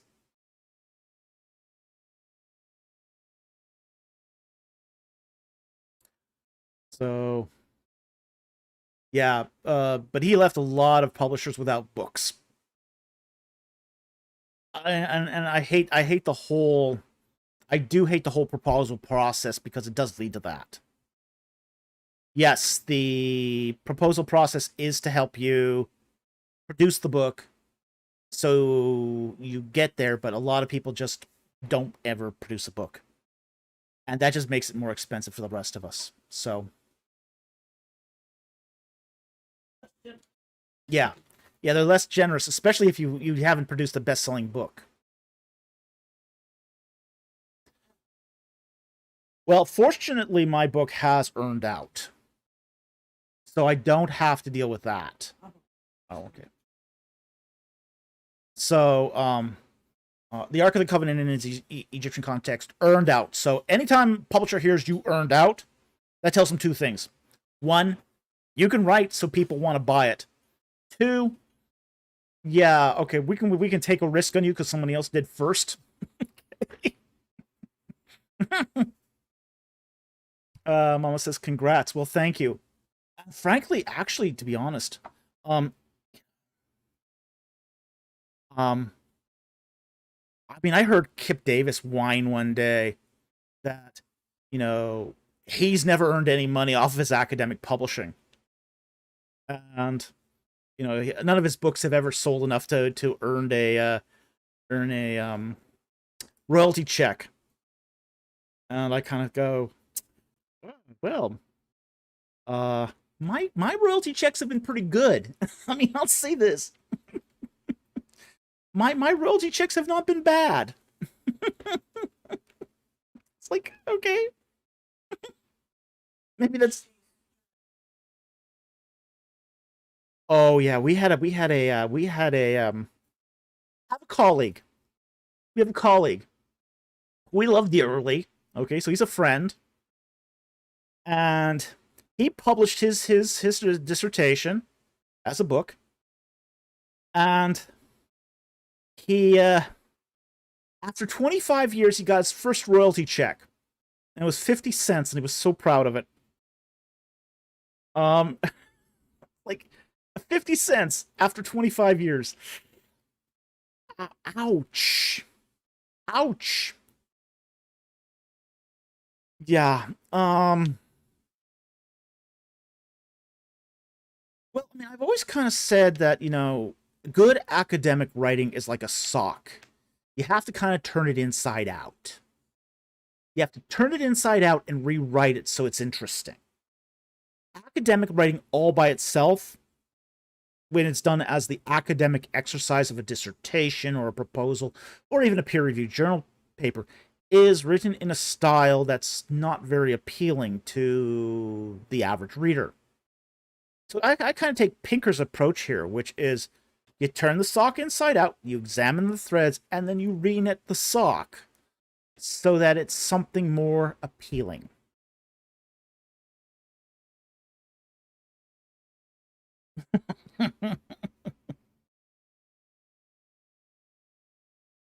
Yeah, well, I wouldn't recommend people read my original PhD thesis. Yeah, there. Jack Ray says, I watched another PhD, Dr. Alexander Clark, in the UK. His royalty checks happen, but they aren't super. I can't complain about my last royalty check. Okay? Won't pay the rent. Okay, but that's more effect of Vancouver rent than anything else. In some parts of the United States, it could pay the rent. Okay, it was that good. But, only for a month. Okay? But it does show that, if you write compelling prose, people will buy it. If you write so that it's interesting, again, you always have to ask that question. Why should people read my stuff? What's in it for them? Why should they care?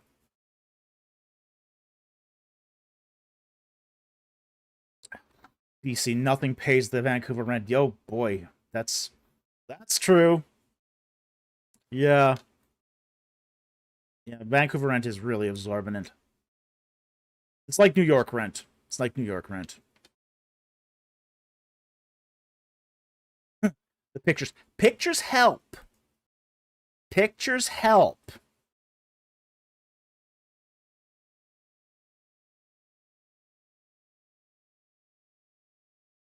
Louis Sandoval asks a non-super chat question here, and we should take a couple before we're ending up for the night here. Why was pork so hated or prohibited to Israelites to be consumed? We don't know exactly. We don't exactly know why it was prohibited for Israelites. We know why it was prohibited for Egyptians. Okay? In the case of Egyptians, pig farming polluted waterways. So the Egyptians deprecated the raising of pig. And it seems to be something that the Israelites picked up while they were in Egypt. While they were in Egypt, they picked up the whole idea of, well, we shouldn't eat pig because it's not clean. So there isn't a rational reason why the Israelites say prohibited pig, other than as a broad category of what's normal and abnormal. The whole kosher and unclean thing is more along the lines of what's normal versus what's abnormal. So, if, in the case of pig, it's an abnormal animal, so they don't eat it. Camel, an abnormal animal, they don't eat it. Chews the cud and has toes. Cow, chews the cud and has a hoof. Okay, that's fine. That's normal. So, it does seem to just break down into categories that could be easily identifiable as being what's normal versus abnormal. But apart from that, we just don't know. Okay? But they do seem to have picked this up from the Egyptians.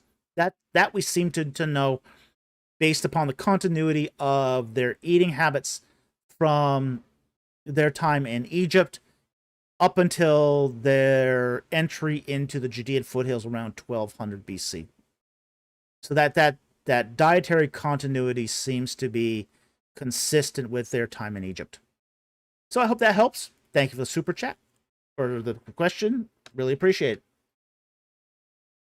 Yeah, I'm taking on super chats now.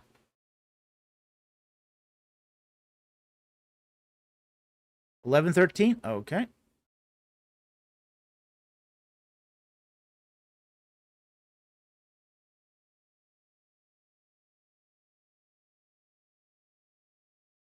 Deacon asks, was tarot cards originally Bible cards in order to help people memorize Bible tarot cards? Yes.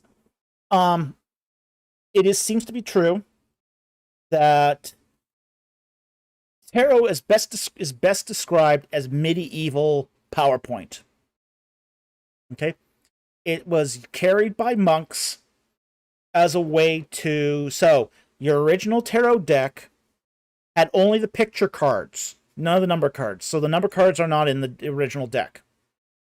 Okay, so did we lose a super chat? I thought we went to the last one. Maybe. Oh yeah, there's one more. Okay, we'll. I see it now. Okay, yeah, JCM, we found your super chat. It'll be just a moment. Okay, getting back to Deacon's question here. So it was a way to communicate, and they were presented in a certain order.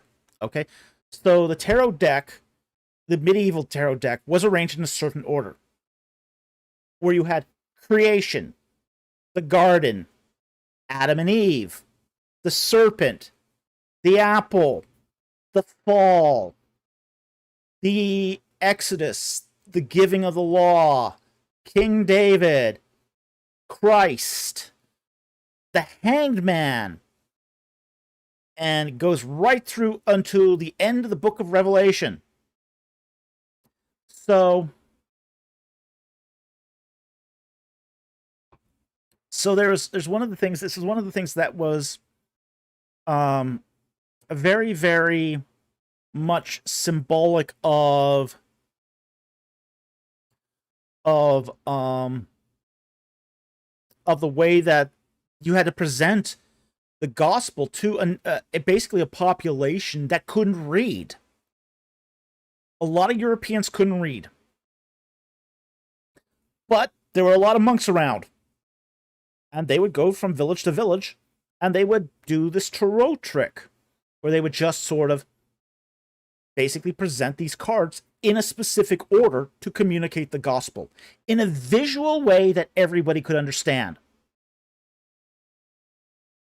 So, it's definitely true. The original tarot cards were Bible cards, did not have numbers, and they were not used for divination. It's only when, say, the Roma people started picking up those cards that they started doing their own styled decks for divination purposes. Basically trying to mimic what the monks did. But instead of telling people that they're going to heaven because they believe on Jesus Christ, here's your future.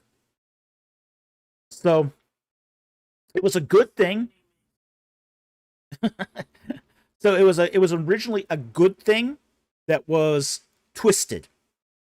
It was twisted for something malevolent. So, and you can, if you actually have the right deck today, you can still do this with the tarot cards. You can get rid of all the number cards and arrange those cards in the biblical theological order, and you can still do this today. It's still possible with a lot of decks that you can do this. Okay, so hope that helped. All right. Okay, I'm going to take I'm going to take the JCM super chat, and then I want to go back to a comment that Slamrn made. Okay, JCM for $5. Thank you for the super chat. Thank you for the question. Is the word blood in Genesis 4:10 singular or plural in the original Hebrew? Let's look it up. Genesis 4:10.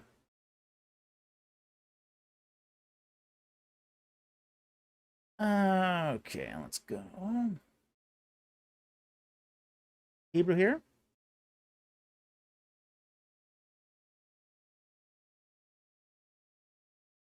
Ooh, nice. Yes. All right, it's plural. So what does this mean? Okay. The text says, and he said, "What have you done? Your voice, the voice of your brother's blood, is crying to me from the ground." Okay. Now, what's the significance here of blood being in the plural? This is a peculiarity of Hebrew, and this is a very interesting peculiarity of Hebrew.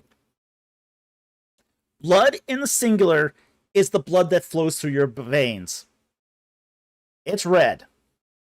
The black blood that's on the ground, that's shed blood, and that's in the plural. It's a peculiarity of Hebrew. Okay? Singular blood, blood in your body. Blood in the plural, shed blood all over the ground. And it's black. Okay? This is where we get the connotation, too, that of blood being black from this use case. Okay? Where blood in the plural on the ground, black, oozy, nasty, ugh, ick. Slam around like blood clots, exactly. Ew. Yeah, that's yuck. Okay? But here in verse 10, it's in the plural. So this is blood that has been shed. Okay? So it's already in that post-mortem blood state. So that's really what we would get out of this verse here. So yes, it is in the plural here, and it's definitely that icky, nasty blood on the ground sort of deal here. Okay? So anyway, I hope that helps, as gross as that is. Thank you very much for the super chat. Well, this is why, for example, when we talk about the moon turning to blood in Revelation. Now, I love this because this is applicable elsewhere too. This doesn't just apply here. It applies to a lot of verses. Like, for example, when the Nile turns to blood, it's not red. It's that black, ooey, icky, yucky, tar kind of clotted blood. Nasty. Nasty. In the book of Revelation, where it talks about the sun going dark and the moon turning to blood. The moon's not red. It's not a harvest moon. It's black. The moon turned black. Ooey, gooey, icky, clotted blood black. It puts a different spin on these verses than you'll find in Left Behind. Yeah. It's not a red moon. It's a black moon. Which would make incredible amounts of sense if the sun turns dark. If the sun turns dark and the moon is reflecting that darkness, the moon reflects its light from the sun. The sun's not giving its light. Then neither is the moon. Okay? So when we talk about these texts and the blood language that we find in those texts, it's really, most of the time, it's not talking about the red stuff in your veins. Your blood is only red inside of you. Every other context in the Bible where it talks about blood, and it's not inside a person's veins, it's talking black. It's really very interesting. It's interesting, but it also shows how our own culture sort of feeds into these readings too. Okay. Now I'm going to take that one from Slam, just that comment there, and then we'll get back to some non-super chats. She says, not eating pork. I always thought that was due to high possibility of getting trichinosis like other hygiene laws. Trichinosis wasn't actually a big problem in the ancient Near East. And frankly, it wasn't even a problem in Europe, we now know.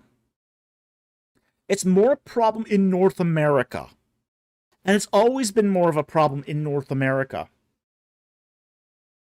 One of the things that we don't ever talk about here, we should, is there's a sausage, there's this meal in Germany, okay?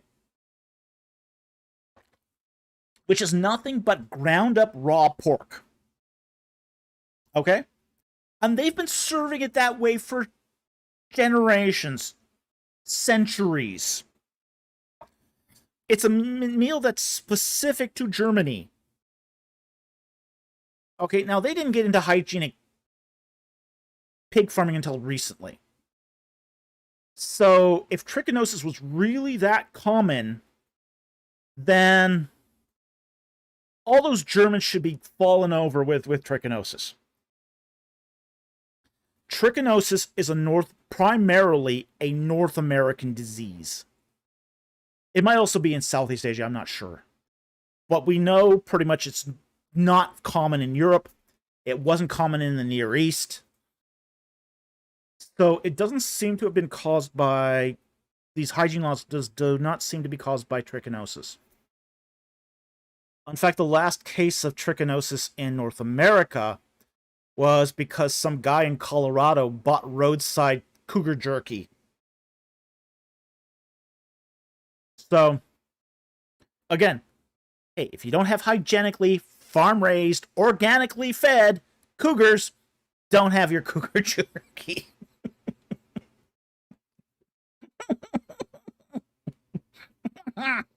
That's going to become a meme.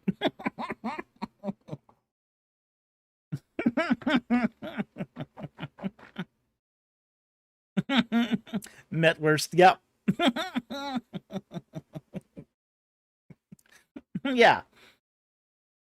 So, I mean, we do see that Blutwurst and sausage, blood sausage, yes, spam jerky sausage. It sounds better, thank you. Well, you're less likely to get trichinosis from spam jerky. Well, nowadays in North America, because of the way pigs are raised, there's no trichinosis in pigs anymore. You know, in fact, they don't even recommend that you... I mean, they used to recommend that you, when you cooked pork, you cooked it so it was like leather. Absolutely cooked, well done all the way through, and it was like hard as leather. They don't recommend that anymore for pork, because it's not necessary. It's not necessary unless you're getting it from some one-off farmer in the middle of nowhere. Industrially raised pig is incredibly clean, does not have any traces of trichinosis, is grain fed. So the way that pigs picked up trichinosis anyway was from eating garbage, eating basically meat scraps. So, you know, that's the way that pigs in the past picked up trichinosis. Is it would be out in some pig pen somewhere, and it would eat a rat. And it was the rat that had the trichinosis. Pigs are very indiscriminate eaters. They'll eat anything. So a pig would eat a rat, the rat would have trichinosis, and the pig would develop trichinosis. That's the way the cougar did too. The cougar developed the trichinosis. Well, it probably ate a house cat that had eaten a rat that had trichinosis.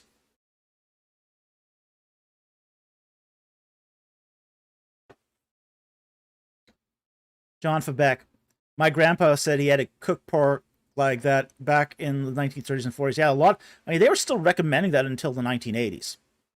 Until the 1980s. And after the 1980s, pigs were then put in these... I mean, it's weird. You go to, say, a state farm... what's it called now? What are those festivals called? Oh, I don't know what they're called. Basically, the agricultural festivals they have every year at state farms, that sort of thing. State, county, state fairs. Thank you. State fairs. You go to the pig display. Yeah, okay, you can go to the goat display, and there'll be hay on the floor, and you can go pet the goats, and you can go there to the cow display, and there'll be cows, and you can pet the cows, and there's hay on the floor.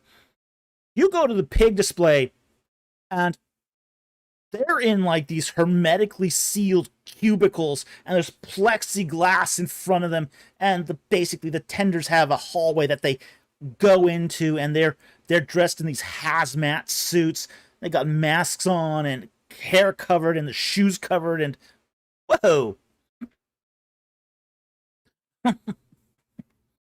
Yeah, you know, you county fairs, state fairs now, they don't show pigs anymore without that setup, because that's what the farms are like. The farms are those hermetically sealed setups. And that's to prevent pigs from catching influenza, because they're very susceptible to the flu. That's one of the big problems with pigs, is they'll pick up any contagion that comes along. This is why they were big spreaders of bird flu, because they could easily pick up the flu from birds and pass them on.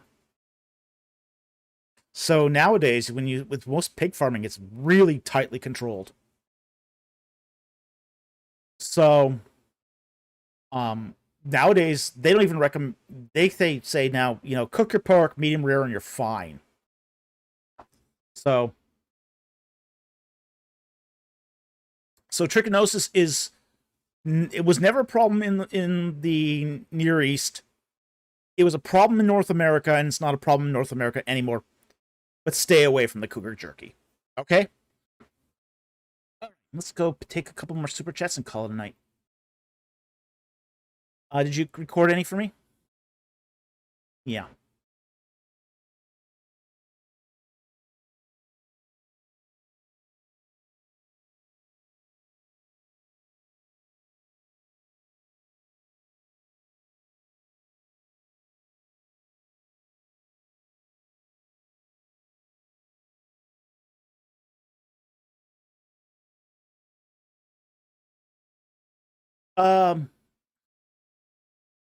Okay, what was that? 8:58, okay.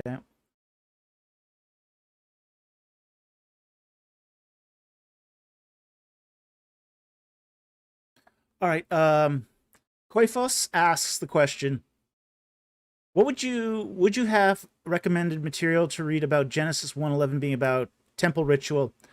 I saw your video on the ark being a Taba, and I wonder how Babel and other bits fit that. Okay. I would recommend for this the works of John Walton. I think it was The Lost World of Genesis, and I think he goes into this in some detail. Now, there's been other people who've written on this. I can't say to that, but I think Walton's work is pretty good on this.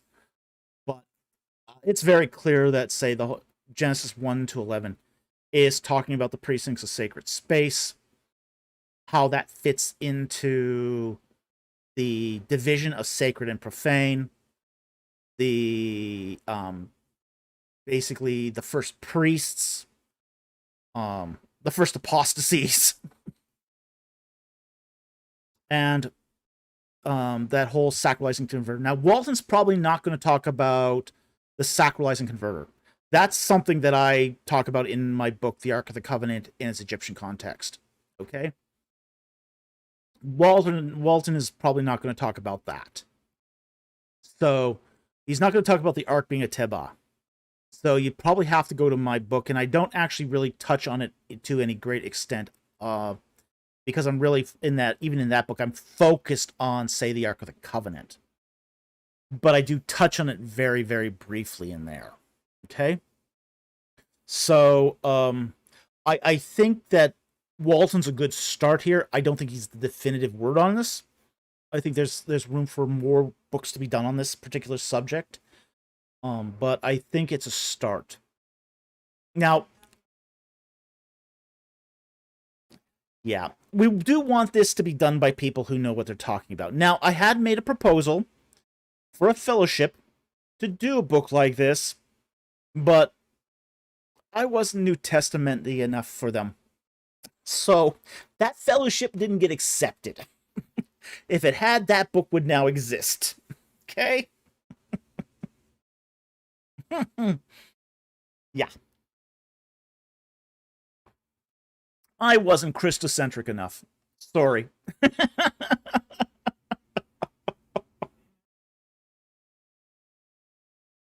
Yeah. So if you want the definitions about Christocentric versus Christotelic, you go see the last live stream where we talk about this. So anyway, anyway, thank you very much for yeah. Um Jack Ray, Not New Testament enough for Old Testament. Yeah, exactly. Exactly. Yeah. Yeah, we were not New Testament enough for the Old Testament. Yeah. Well, this is the way seminaries work. It's the way seminaries work. And and a lot of say the fellowships that are done by the what's it now called? I forget what that institute's called at TEDS. Um the Concert Institute. Concert Institute is really run by New Testament people. Really run by New Testament people. So yeah, in a lot of seminaries you do see this where even in Old Testament studies you have to be Christocentric. You have to be a New Testament person just wearing Old Testament clothes. Yeah. Jack Ray, seminaries read backwards, not forwards. Oftentimes, yeah. Well, I mean, I got into a spat with the president of Regent College over this. You know, I gave a paper, and I basically said, you know, the way we need to read these verses is first in their context, their cultural context, their literary context, and all that, and then as a secondary interpretation, then read Christ into it. Oh boy. I mean, as far as he was concerned, I was speaking heresy. Heresy.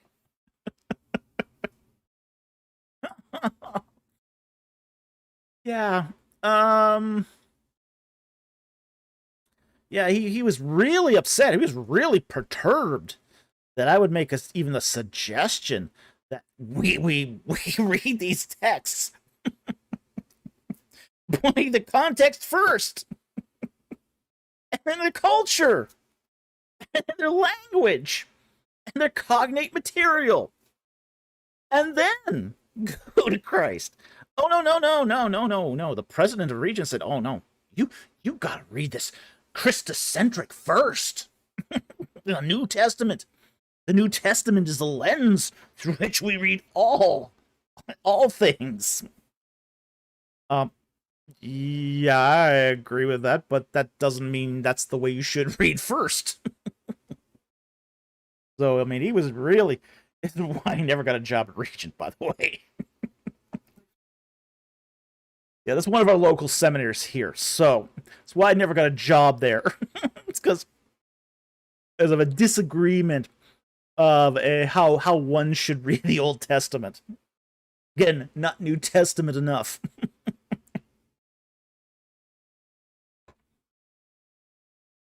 So, funny that.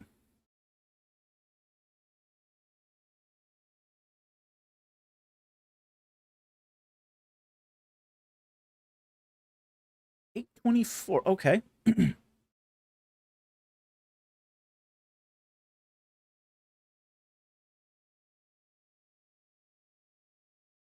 Bubble Machine asks, actually, now that I think about it, how long has the major scene been accurate? A very, very long time.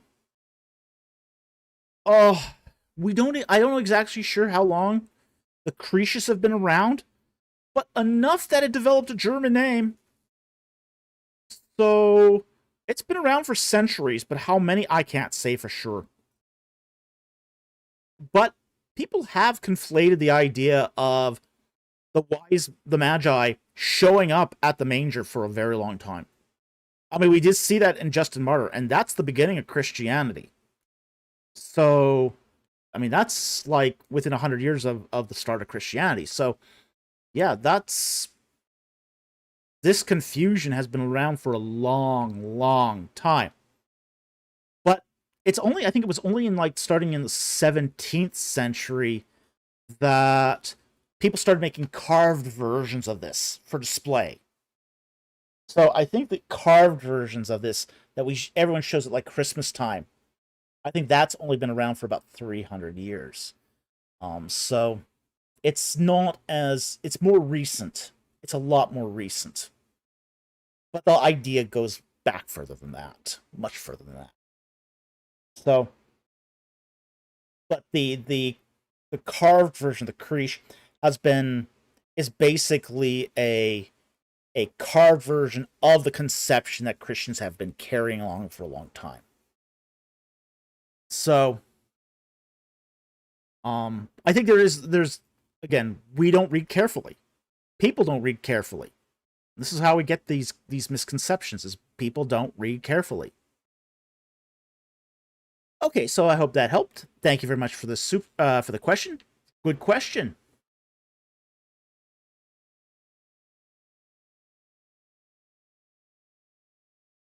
$7.52. Okay.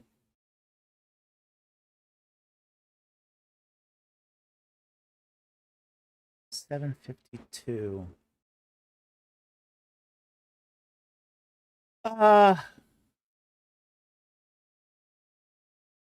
Okay, we'll take it. I kind of avoid these New Testament Roman period questions because I'm not a classicist. But we'll take this one anyway. From Harry Stark. During the 1st and 2nd century BC, or sorry, 2nd century, B80, how did rich Roman aristocratic polytheists in Rome accept Jesus? A lot of them didn't. Did Roman females accept Jesus to a greater extent than Roman males? Yes, they did. Okay.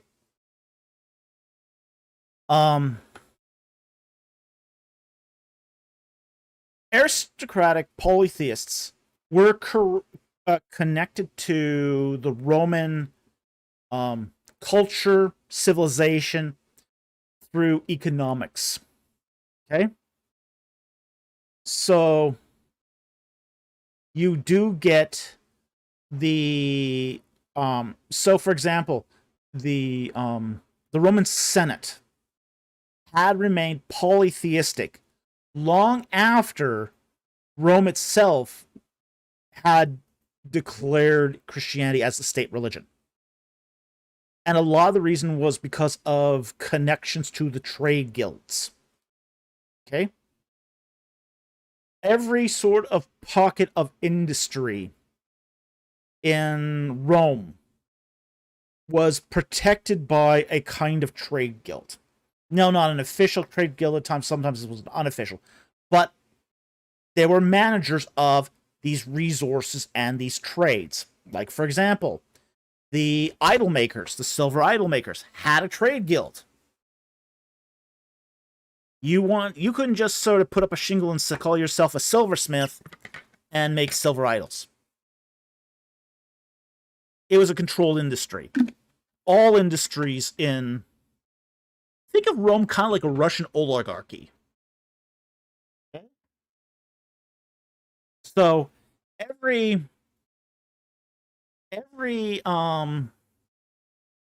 industry in Rome was controlled. It had a patron, and you were not allowed to do business in that unless you had the permission of the patron to do it. Yeah, like the mafia or Russian oligarchs or... Yeah, like that. That was Rome. And every trade guild had its own god. Its own god, its own devotional cult. So it was a pragmatic thing for Roman aristocrats to be polytheistic so it could be maintain those trade deals with the guilds.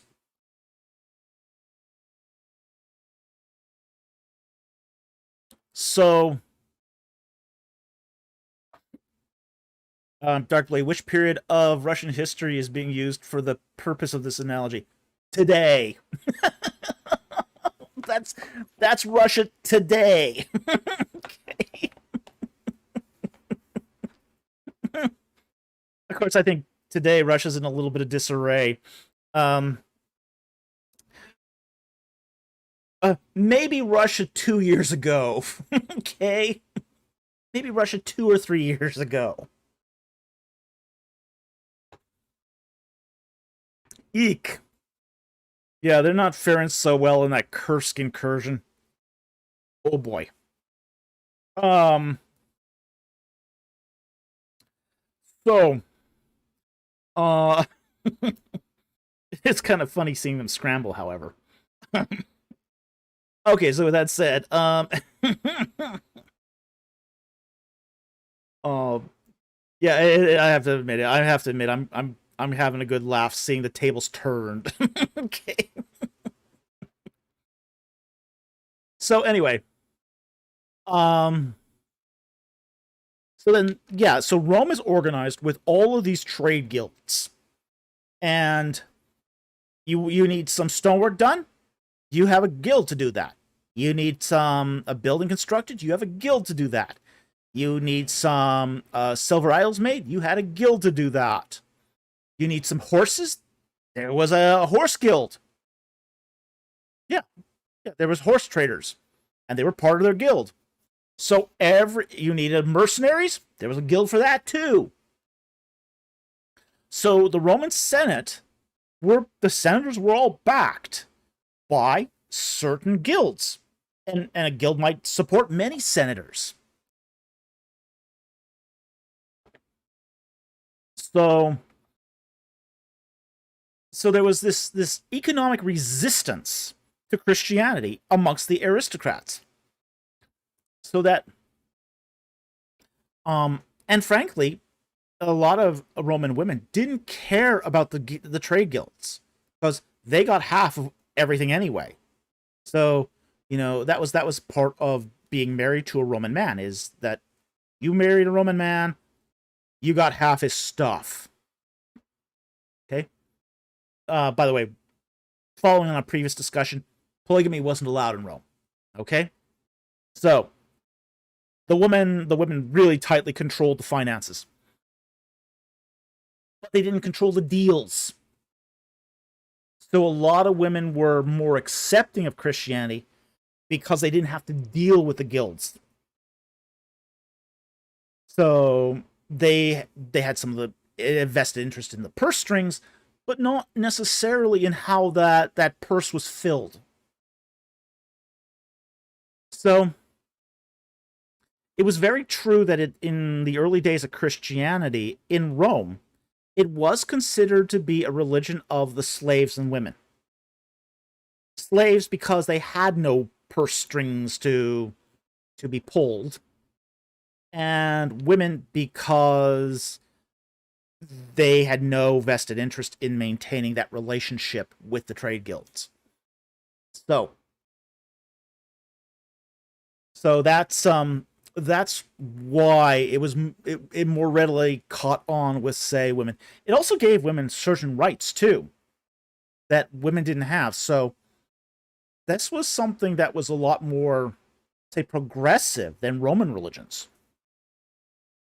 The whole idea that a woman could refuse to marry was something that was alien to Roman culture. Your father told you to marry this man, you had to do it. Well, basically, though, Christianity came along and goes, well, she's got to agree too. This is how we came up with the whole vows. The vows that we use in weddings today came out of that.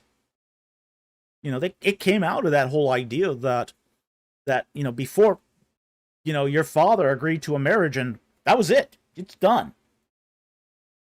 Your father set the terms. It was a contract. Once the contract's done, it's done.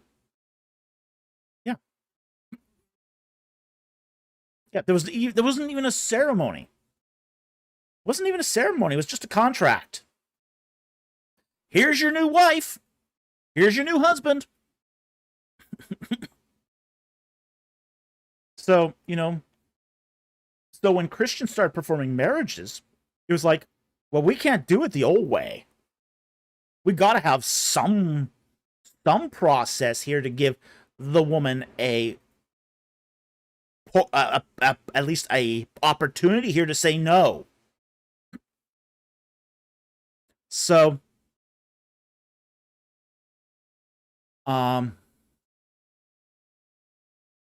So that's really why it gravitated more along, say, slaves and women than, say, aristocratic polytheists.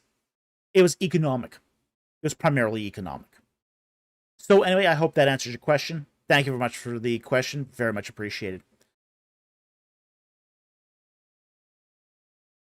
Yeah, let's end with Sully here. 513. Okay.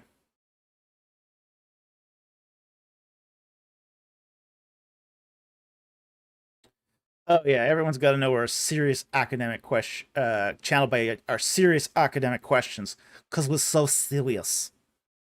We're so serious.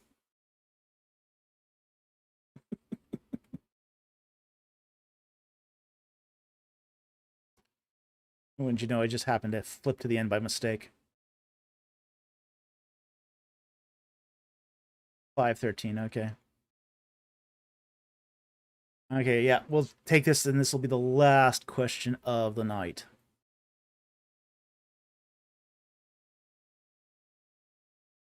All right, 513. Darkblade, last question of the night. We're so serious here. Darkblade asks, what is the correct way to use A?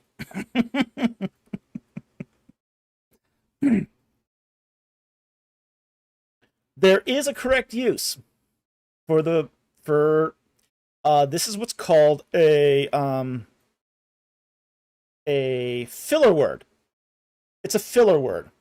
It's a word that you put when you are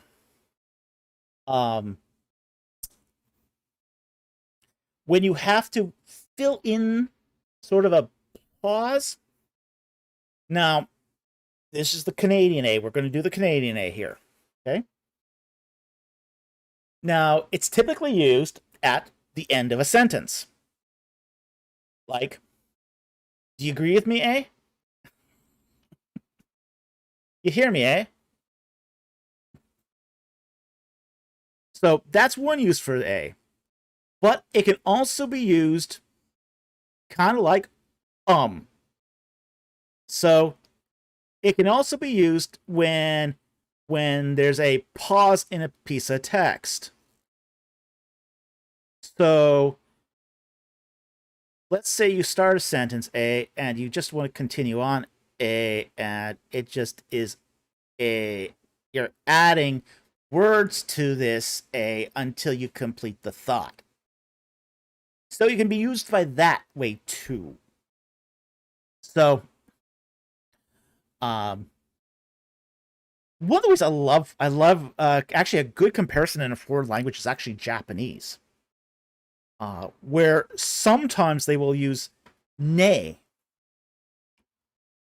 like after a sentence they will end up with ne, as in you agree, ne, same thing. A is a little more flexible than ne though, because ne in Japanese only occurs at the end of the sentence as far as I remember. So it's what's called a language softener. It's a softener. It's a way to soften whatever you're saying. Okay. Now, I don't use A very much. I don't like A.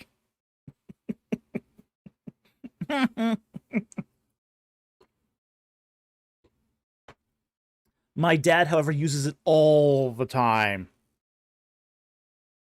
Now, the funny thing about my father was raised in Saskatchewan.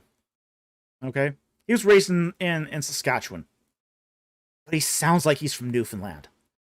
I don't know how he picked up that accent. Definitely a Newfoundland kind of accent. And the fact is, though, that it's gotten more pronounced the older he's gotten. You know, when we were young, he never used A that much. Mooch. There we go. now I'm doing it.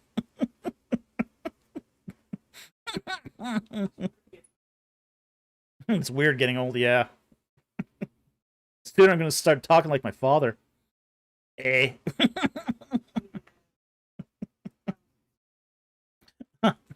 Watched a little too much Canadian TV. Yeah, probably. Well, my dad's a TV junkie, so yeah, that could make sense. I mean, he could be picking it up off the television.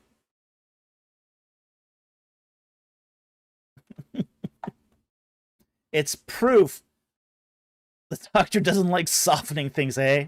He's more brutal, eh? Okay. Well.